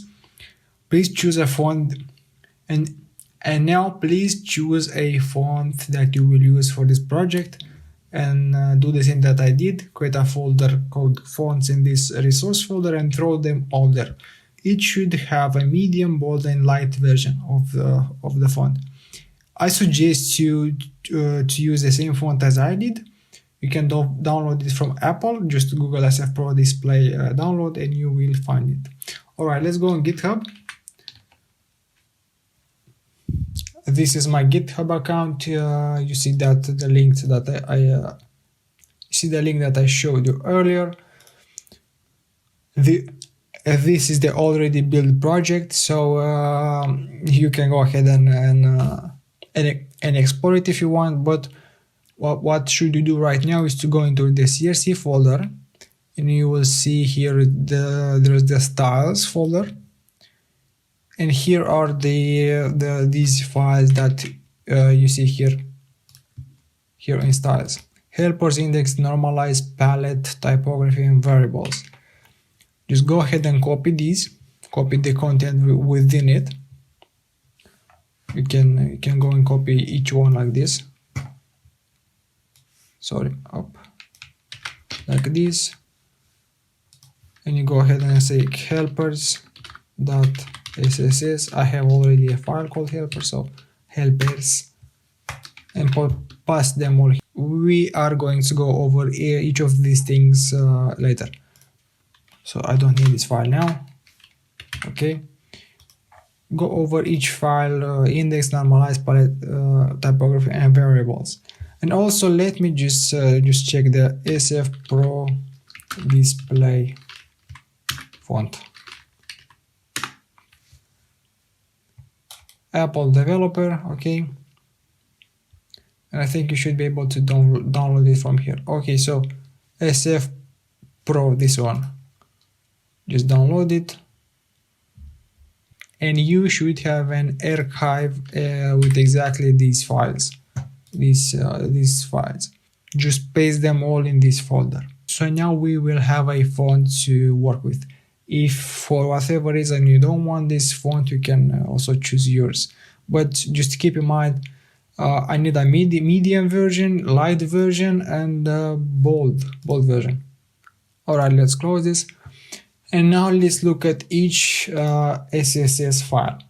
So first of all, let me just explain the difference between SCSS and regular CSS, and why we use it and why everyone does. I'm going to create an example file right here. So example, just to explain to you, example.scss, and it's actually called SASS, but the extension is .scss, and it allows us to do many different things that we are not able to do with regular CSS, like nesting, importing, mixins, and functions. Let me just explain to you what nesting is. So, say for example, in a regular CSS file, you would create a class called button, okay, and let's say the width is 300 pixels, and the height let it be 50, just for the sake of example. Now, for example, we have also a class that says that we use when this button is active. So we would name it button active, right? And it would have the same styles, okay. And let's say color is red because it's active somehow, okay. Well, that is the case with the regular and classic CSS. Now, what SCSS gives us or brings to the table is this thing. So you can say button. Let's copy this. Now we can write this and symbol, and say for example dash active. And here we can take these and paste them here. Color red. So this is nesting. After the CSS is being compiled, this whole thing is being transformed to this thing. And you would write in div like so. So class name.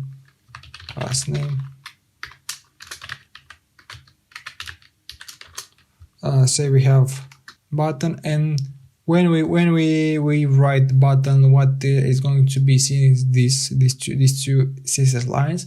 When we are going to say button active, it will consider this line. So basically what SCSS does is when it sees this and symbol, that means that what is after this and symbol is being attached to this button, and it's created a new class. So button is one class, button dash active is another class. What it gives us is clarity and cleanliness. So when we are going to have a big project, we're going to have tons of classes, and it will be very chaotic with the regular CSS. But with SCSS we can have this structure much like HTML has with its parent and child. You will see that in practice when we start making our pages. But that's for the nesting part. Now regarding imports, SCSS allows us to have variables. And you can see I have a file here called palettes. Here we have the colors that we are going to use in the app. So you're not going to copy and paste the same hex code that represents the color to each time you want to set a color to a specific text or a div. That's not professional. So instead we have this file and we set the colors here, and the SCSS allows us to import this variable in other SCSS files, and voila, that's how we set colors. So let me just write an example here. In the example, we can use the same button example. So I'm gonna delete this.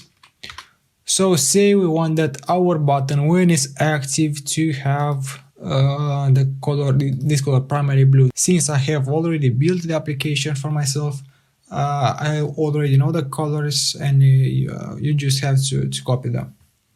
So back to our button. Say we want to have this color when our button is active, when hypothetically when it's active. What we're going to do is to say add import. So this folder /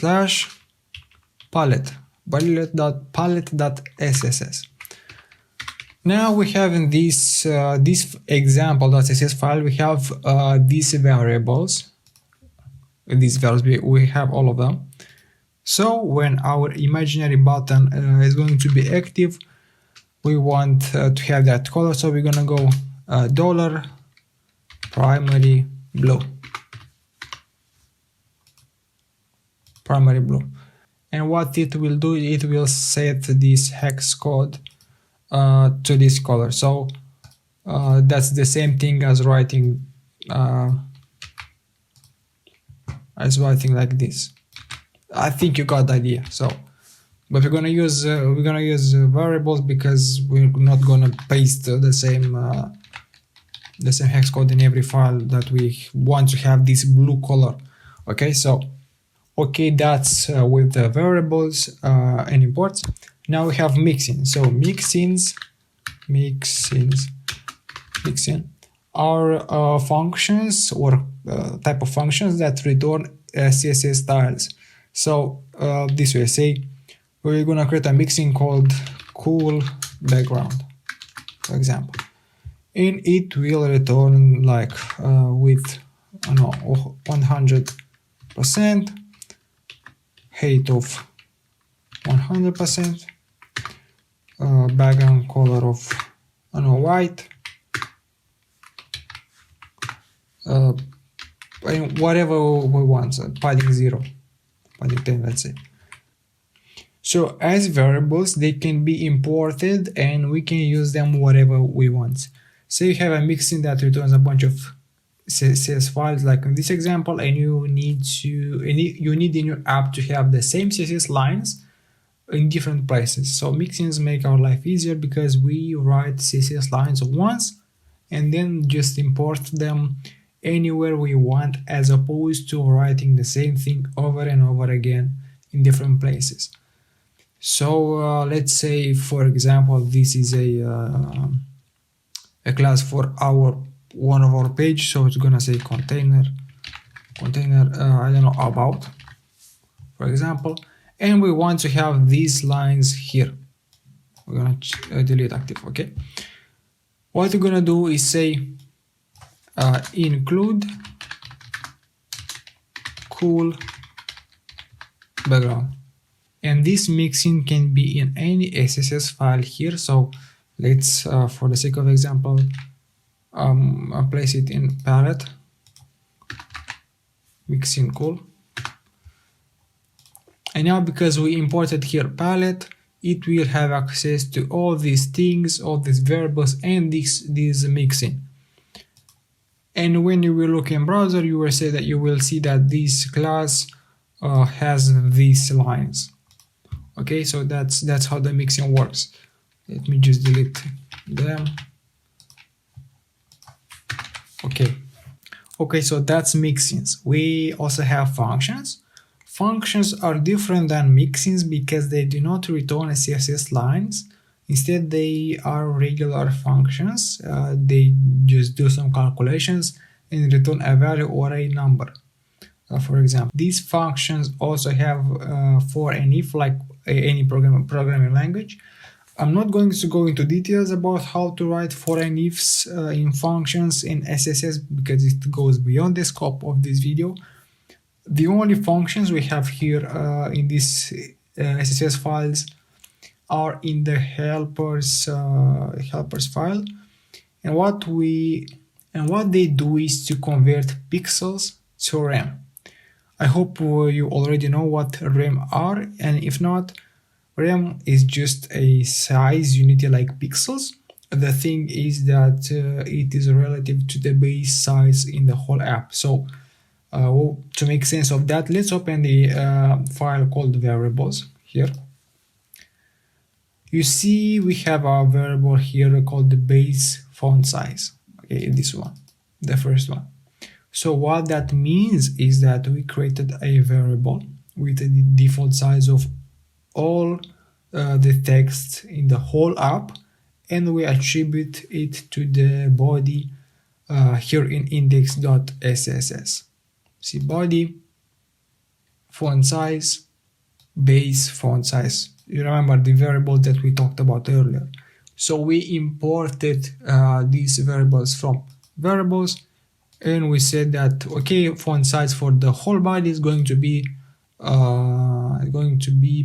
16 pixels, I guess. Yeah, 16 pixels. So this is the base. That is the font size that all the paragraphs will have. And when we will create our SCSS files for the React components, we will not write the font size like this with pixels, like 70 pixels, but with rem, with this like 1 rem. And we're not going to write like 1 rem or 2 rem or 1.5 rem, but just for you to understand, we will express the size of the fonts in rems, because rems are relative to the base size of the body. Okay, so 1 rem is whatever the size of the fonts we set in the body. And what we set in the body, you remember, was the baseline here of 16 pixels. So the default or the base in the body is 16 pixels of any font and paragraph or any text. Now we have these rem functions that, by the way, I have not written these functions. You can find them on GitHub or internet. It's open source. No one should waste time writing them, because they are already written and somewhere on the internet to help develop your app faster. So these functions are going to receive a value in pixels and are going to convert them into rem, because you can imagine we are not going to make the calculations in our head how many rems are 18 pixels per se. So let me just so we know that 1 rem is 16 pixels, right? Why is 16 pixels? Because we have here said so in the base font size, and we attribute this variable to the body in the index.css. And by the way, this file will be imported into index.tsx later, but the body now has the font size of 16 pixels, is the base where we were. And we know that 1 rem is whatever the base size is. So 1 rem is equal to 16 pixels. And say 18 pixels is, I don't know, 1.2 rem. And because we are going to express the font size when we're going to write our CSS with rem, I can't know how many rems are 18 pixels. And that's when these functions come in handy. So when we are going to write SSS, we're gonna say font size of say it's a paragraph. Let me just write, for example, paragraph. Font size, we're not going to say 18 pixels. Instead, we are going to write a rem of 18 pixels. Okay, and I can access this rem function because I have the functions right here. If, for example, this is going to be in another file in the example, okay, this is not going to work. What we need to do is to import helpers, import this function. Now I have access to the rem functions, and voila, Our paragraph will be 18 pixels, which is going to be 1.2 rem or something like that. I know there is a lot to digest if you're not familiar with this, but this is what you need to know to advance your React skills or to be ready to take a React job. So let's recap this rem thing. So whenever we will set a font size of a text, we will not use pixel but rem. And we use rem because if we want to change the font size of the whole app, what we'll do is just change the font size, the base here. Okay, and all the sizes of all the fonts in the whole app will change with respect to this base size. Next, when we use the function rem that we have here in helpers, is actually this function that uses this function and so on. It uses each other. Okay, so when we have this function rem, it's going to say, you sent as a parameter 18 pixels. Let me check what is the base. Oh, that's 16 pixels. These functions do that. So it means that I should return 1.2 rem. So again, rem is a relative measurement unit. It always compares itself to the base. So 1 rem is the base. If the base is 5 pixels, then 1 rem is equal to 5 pixels. And 2 rem is respectively will be 10 pixels. If the base is 20 pixels, this base that we have set here and then set in the body as a variable. If that is 20 pixels, it means that 1 rem is 20 pixels and 2 rem is 40 pixels. Rem always compares itself with the font size that the body tag has. And the functions here in helpers are used to help us make those calculations by providing a function called rem that does that. Remember, variables, mixins, and functions are importable from one CSS file to another. And let's delete this. Okay, let's save, and let's save this file also. Okay. Along the way, in the next videos, while we will create the app, I will keep reinforcing this rem thing so you can understand it. And while other developers will write the font size in pixels, we're going to write them in rem because that's what good React developers do. Now let's speak about the typography SSS file right here. Okay, you saw we added some fonts here in the resources. Now we want that those fonts to be easily accessible anywhere we need them. Somewhere we might need the bold version and somewhere we might need the light version of the font, for example. So what we do is create a SSS file and use the power of mixins. You are already familiar with the font face, but what's below is a mixin for each version, or better say weight of the font. So for example, I created a mixin for the bold version of this font. I imported with the help of font face this font from my resource folder. I called it SF Pro Bold, and I created a mixin, which, remember, just returns plain CSS lines. I called it SF Pro Bold, and I said that key font family is going to be SF Pro Bold. And now I can import this SF. Now I can include this SF Pro Bold anywhere in this app where I want the font to be SF Pro Bold, obviously. So for example, I set in index.scss the default style of the body, and I said that the default font of the entire body is going to be SF Pro Medium. So we imported that mixin from the typography file. You see, import typography, and this is that SF Pro medium mixin that we imported. Now we imported it via the keyword include and the name of the mixin, and it will like translate to that font family with the name in the font, you know. And now the whole body will have as a default font the SF Pro Medium that we have defined here.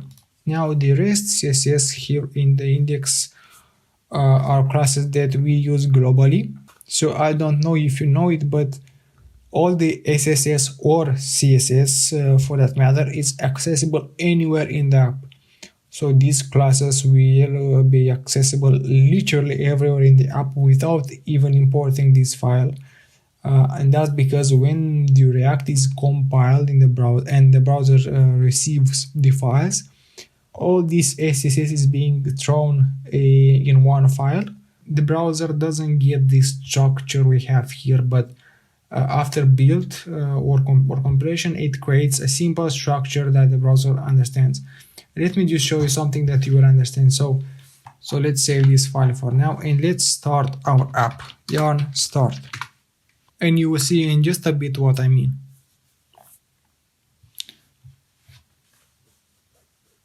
Okay, it starts. Oh, okay, it started. So you see, these are all the SSS files that we created, this palette, typography, everything. And now let's go ahead and inspect element on this page and go to sources, and you see that's what the browser actually receives. You see that's not the structure we have here. It's just a folder called static.js with the JS files which are being compiled and built by the way, it's a library called Webpack that's built into React, and what it does, it takes everything here and creates these files. You see it's a big JS file. And also we will have here a folder called styles, I guess. We don't have it yet because we are not using any of these styles in our React component. So it's just because we don't use any styles yet, there is not that folder. So let's, for example, say so to see that folder, let's firstly delete this index CSS that has been generated by the Create React app. We can delete this and import here from styles/index.sss. Okay, let's save this. Now our React app will have access to this, and in the browser there will appear a folder called styles when we will have React components that are going to use styles. For now we are not using any styles, so we're gonna leave it like this. Alright, let's look at the next file, normalize. So let's go back to our index.sss. So the classes here are created by me, and I created them because we might use them in different places, like MB20, MB20, you see? So you see it's nested like MB5, MB10. After it is compiled, there is going to be a class called MB.5 with a margin button of 5 pixels, MB10, and so on. So there are a lot of places where we will want to add a margin of button of 20 pixels. We don't need to repeat ourselves with the same margin button of 20 pixels, right? Instead, we just add this class along with other classes in the div. So, for example, we have a div with a class name of container, and we want that this container to have a margin button of 20 pixels. We don't go into the container class wherever it is and add this margin button of 20 pixels. Instead, we're gonna go MB20. And because we have access to all these classes and we don't need to import them, it's easy to use them. I have here a margin right, padding, height, HR, margin button, margin top, uppercase, shadow, for some divs, shadow small, a smaller shadow, a bold, underline, color black. So, and just for the sake of this course, I'm going to delete some of them, and when the time comes, we're going to create them again, and you will see that in practice. So I'm going to delete button unavailable, bold, underline, let's say, and shadow at uppercase also. Okay, let me delete this. Now it's good. So that's with the index.sss. We just defined here like the foundation for our app. We also say that the H2 is going to be 40 pixels, and you can see them as some settings. And we have here classes that are globally used everywhere when we will need them. Okay, now let's look at the normalize.sss. This is a file that basically normalizes the CSS. You know, there was a file called reset.css that you will have in your HTML project, because by default a lot of things are messed up when you create a new HTML project. Well, this file does the same thing. It's like it cleans the place for us to not have problems. And if you don't know what's with the reset.css, it's a file reset.css that many people use to reset this CSS in their HTML project. I don't know if you remember, but when you start a simple HTML project and you start to fill the place with divs, you have a margin here, a little white space between our containers and the border. So this kind of CSS resets all this. And by the way, I have not written these files, by the way, and frankly, no one does. You can find them on internet and just use them to help develop your app faster. And let's go through all of them one by one last time. So I'm going to delete this example. So helpers, in helpers.sss, here are the rem functions that are going to convert pixels to rem when we are going to set font size to anything. Okay, that's the functions here. Index.sss is like index for SCSS. It is being imported here in the index.tsx, and the whole app will have these styles. And because in index.sss we have imported all these other SCSS files, this file includes all of them. Okay, the normalized file is just to clean the place, let's say. Palette is a file that has all the colors that we are going to use in our app. Typography is a file that is a SCSS file that gives us the font styles, and the variables are just variables that are being used in index.sss and helpers. And these SCSS files are the foundation in terms of style for our app. These are like the tools from the toolshed for styling our app. Later we will have a CSS file for each React component, and these files, as I said, will be like helping tools. By the practice that we are going to do, you will have a better understanding when you finish this course. Now we're going to discuss about BEM, which is a naming methodology for CSS, but I'm not going to explain to you now because I think it will be hard for you to grasp it just by imagining how it will look like. So I will teach you the BEM methodology by doing. by doing SCSS in the next videos. However, if you can't wait and want to get familiar with it, you can visit getbem.com. So getbem.com.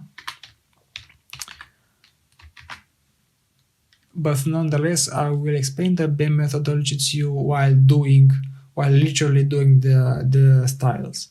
Alright guys, hi.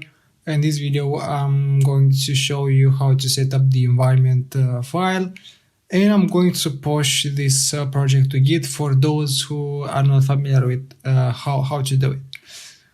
Alright, by the way, this compile with varying says appears because this file is .js, and remember our whole project is TypeScript, and that's why it creates problems, but we're gonna deal with it later. Okay, so what's with the environment variable? Let's start by making a .env file.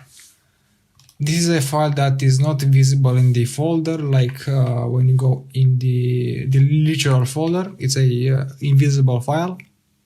And the whole purpose for it is to hold variables that are going to be sensitive, like tokens or API links or anything of the sorts, or password for databases or something along those lines. And I have here on GitHub a example. I have actually written in the README file. So that is how it's going to look, the environment file. Let's just copy them and paste them here. It looks like that. For now, our React API URL is going to be empty. I'm gonna tell you later what API we're going to use. But for our website, it's going to be http://localhost, as you already know, 2000. API Twitter token. This is where we're gonna place our token that the Twitter will give us for our account. Twitter profile link, maximum number of tweets on the page. Let's leave it to 5. And here we are going to paste our social media links. I am going to leave them empty for now, but I will set them later. So that's with the environment file. Now we are going to have access to these values in our React components, and I'm going to show you how we're going to do that, when we are going to do that. But all you need to know is that it's usually this file contains all the global environment variables that your app needs in order to run properly, like API URL and your URL. Okay, so that's with the env. You can take it from the GitHub, as I mentioned before. And now let's deal with pushing our application to Git. So remember, I told you to install this. Where is it? Git-lens. This gives us the ability to push to Git via VS Code, so you don't need to write in terminal like git commit, git push, and all that kind of stuff. And this extension makes it easier for us. So if you have not installed, just go ahead and install it. It's called Git-lens. And after that, let's say this file, close. And then you should see this icon here. And here are all the files that are going to be pushed to Git. Now it represents all our project, but in the future you will see here only files that you have updated. So if you see this here, this master, it means this folder of yours is already initiated with Git, and if not, you will go ahead and write in terminal git init. Okay, and you know what? Let me just delete this git file here, which is by the way invisible. This is the folder of our app. We're gonna delete .git this folder, and our app should not have git initiated. Come on. Okay, it disappeared. Now we're going to go ahead and say git init, and it should initiate the folder with git. Okay, great. Now what we are going to do is to push this button here, and this will create a repository on GitHub. And because I have already used my GitHub with VS Code, it says I'm already SASS 20M. If you have not used Git before, it will give you a pop-up saying that you should log in with your GitHub, and it will redirect you to your browser. You will log in with your GitHub, and then it will work. Now I'm going to create a public repository called personal website, exactly as our app, and it's going to be pushed. If that appears, that's no problem, just go cancel it. Now what you want to do is to go to this plus right here, and what it's going to do is it is going to stage all these files. Stage meaning that it's going to be pushed to Git, and we are going to give it a name for this commit. So I'm going to say init. You can write here anything you want. I'm going to say init. Okay, all these files are staged, meaning they are ready, and we're gonna place this commit. Boom. Now we're gonna go down here and press again this upload. Just give it a few seconds, and it should be ready. Alright, it's done. Let's go to our GitHub. This is the already built project that you have used earlier to take these styles. Let's go into my profile, my repositories, and you can see updated 30 seconds ago, personal website. And you can see our app that we have created. Now it's available on GitHub, and anyone can see it and clone it via this link. Alright, I see it has been pushed with the env file, and that's not how it's supposed to be. So we are going to go into git ignore, and you're gonna say that it should not push the env file. Env. You're gonna save this, and you can see it saw that I changed the git ignore file. Now I want to push this new modification, this new update into my Git project. So I'm gonna go stage. I'm gonna give it a name. So git ignore update, and I'm gonna press commit and send. Yes, okay. Oh, and by the way, I forgot, I have to let's copy this and delete this file so that it will not show in Git anymore. Stage deleted env, commit and push.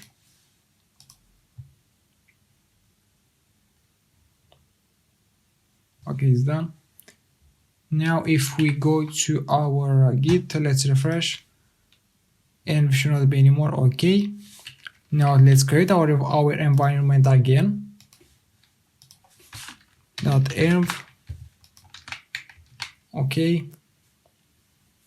and you see now it doesn't see that I have a new file, because this file is not supposed to be pushed to Git, so it's only visible in our VS Code.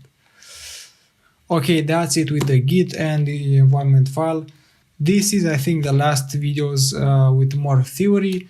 And in the next chapter, we're going to get our hands dirty, as they say, and build the project from the scratch. We are going to start routing the app and then build one page at a time. Hi, in this lesson, we will start routing the app.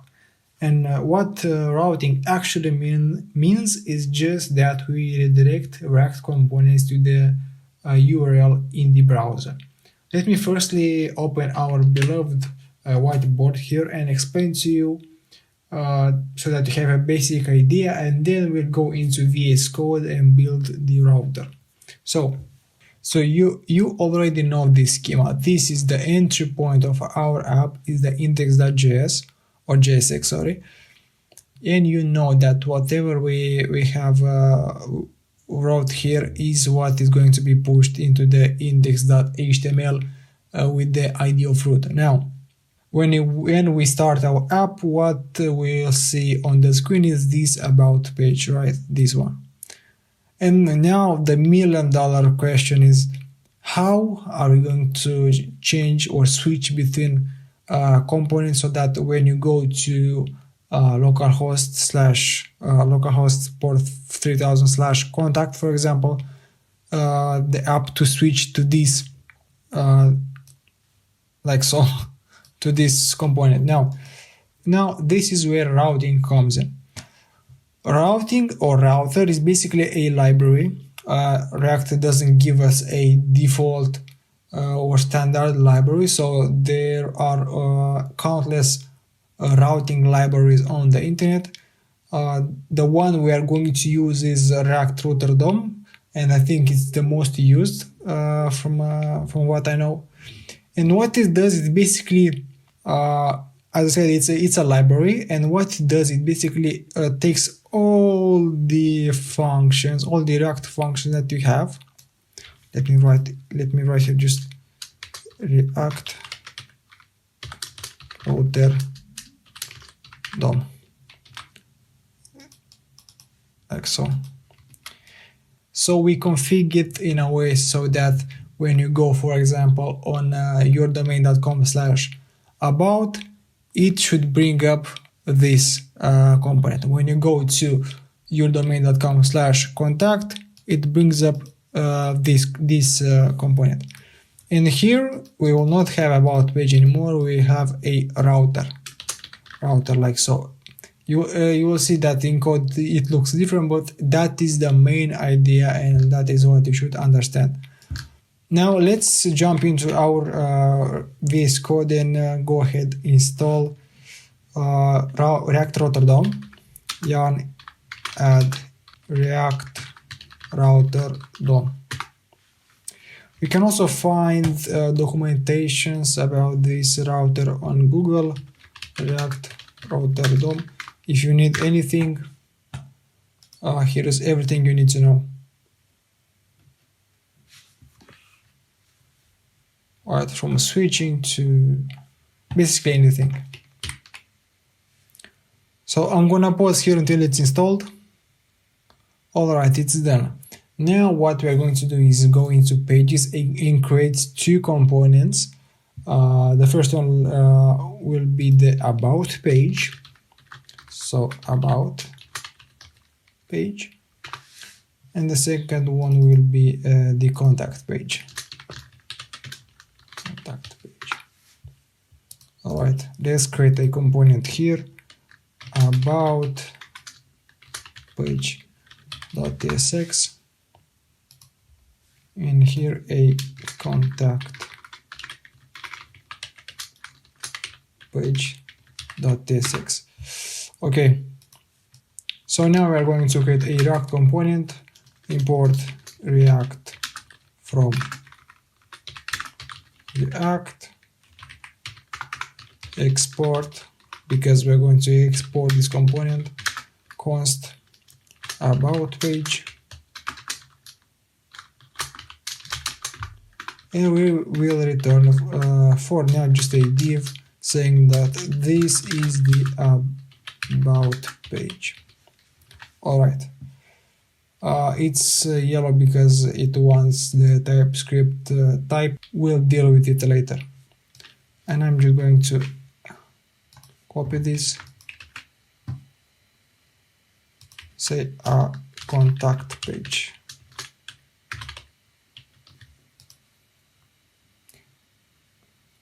And this is the contact page. Okay, so now what we want to do is go into index.tsx and do the following. Let's firstly rearrange. Okay, so we are going to import. So remember, we installed React Router DOM. This is the library that's going to allow us to route our app. So we are going to import, we want to use in the entry point, we want to use this router or this gate. You can look at this as a gate. So we are going to import router switch and route from React router DOM. Yeah, so what's the problem here?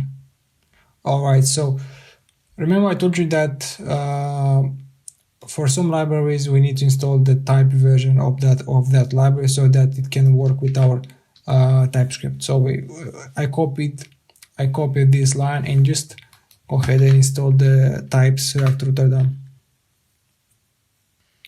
Alright, now it works. So what we want to do is change this.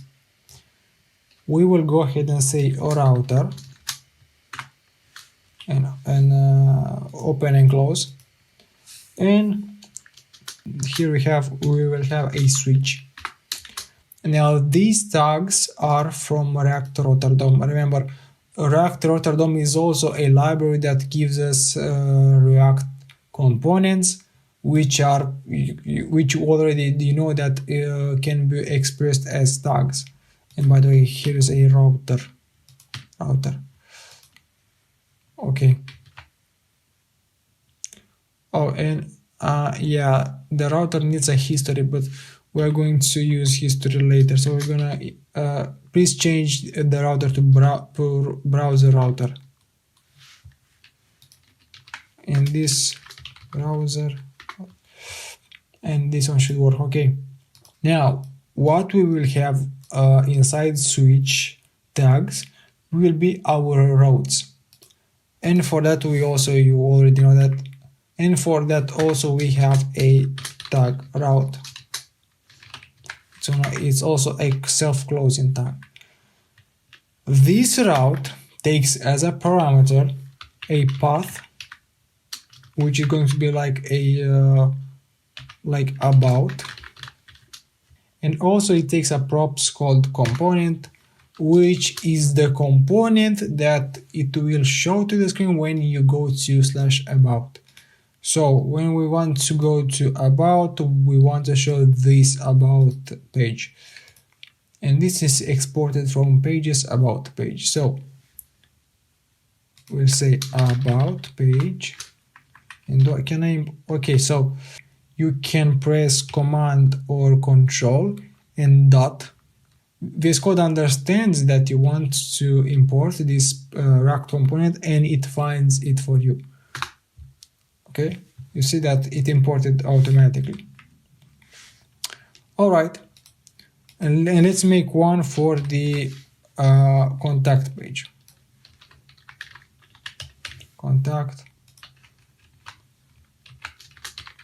Contact page as well, and import command dot import and move it. Okay, so let's recap here. We imported a browser router, and so let's recap a little bit. We imported a browser router, switch and route from React router DOM. This is a library that is going to route our app, and the way it does is by creating a component called browser router, and it receives as a prop the switch component, which receives as a prop all the routes. What I have not told you is that you can also send props as a child. So remember, we had enough bar. We have counter. We had counter actually. Counter, and we send as props default value in the previous app that we created, and we sent 5. Remember, well, that is one way to send a prop. The second way is to send them as child. So we would have, So what we would have is something along these lines, counter, and whatever is here is going to be sent as a child. And usually this is we send this way other React components like a div, so anything that is HTML, and that might be pure HTML or that may be all other React components. And you remember that we have received this prop value in the counter by typing props.default value. Well, you receive this by typing props.children, and that is the same thing. So that is how this works. Is a React component which receives as a prop child another component and which receives these routes. Now let's check it in our browser. So save the file and go ahead and run yarn start. Okay, it has started. Now let's go on about page. Enter. Alright, so this is the about page. Let's write contact, and this is the contact page. And let's look into inspect element, and you will see how that happens. So body, and this is the contact component, and also what you see here is the contact component, meaning this one, from pages, contact pages, and we exported it into the route. Remember, route page slash contact, and on slash contact you should see to the screen contact page which we imported. Alright, so now if we go to about, you will see now this is the about page. So it switched the React components between them.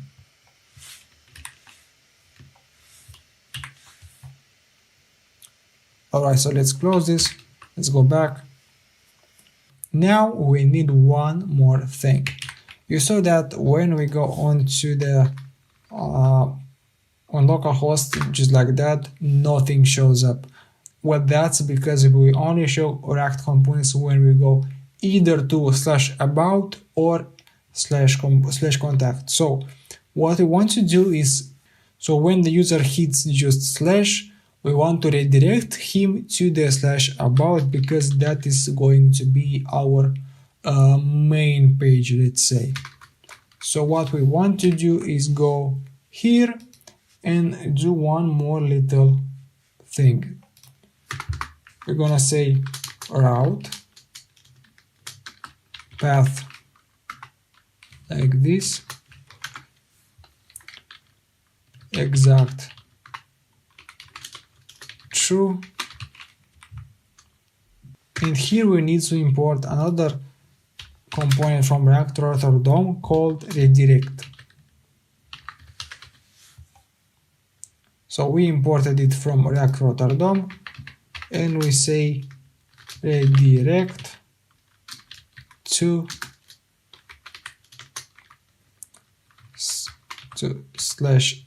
/about exact true, and that's it. Now it should work. Let's check it in the browser. Enter, and it works. About works, and without about, enter, works. So that is what essentially routing is.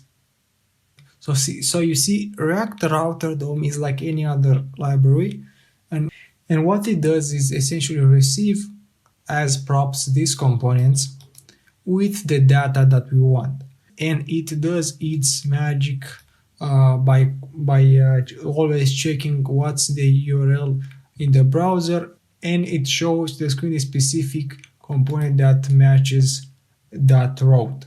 So /about, we're gonna show to the screen the about component. /contact, we're going to show to the screen the contact component. Now, if you are a beginner, you probably don't understand like in a deep level how this works, but trust me, with time you'll understand this pretty easily. For now, just create these routes and we can move ahead. We will also change this in the future. We will make it in a more professional manner by creating a different file for this code. But for now, it's okay so that you can see and understand better.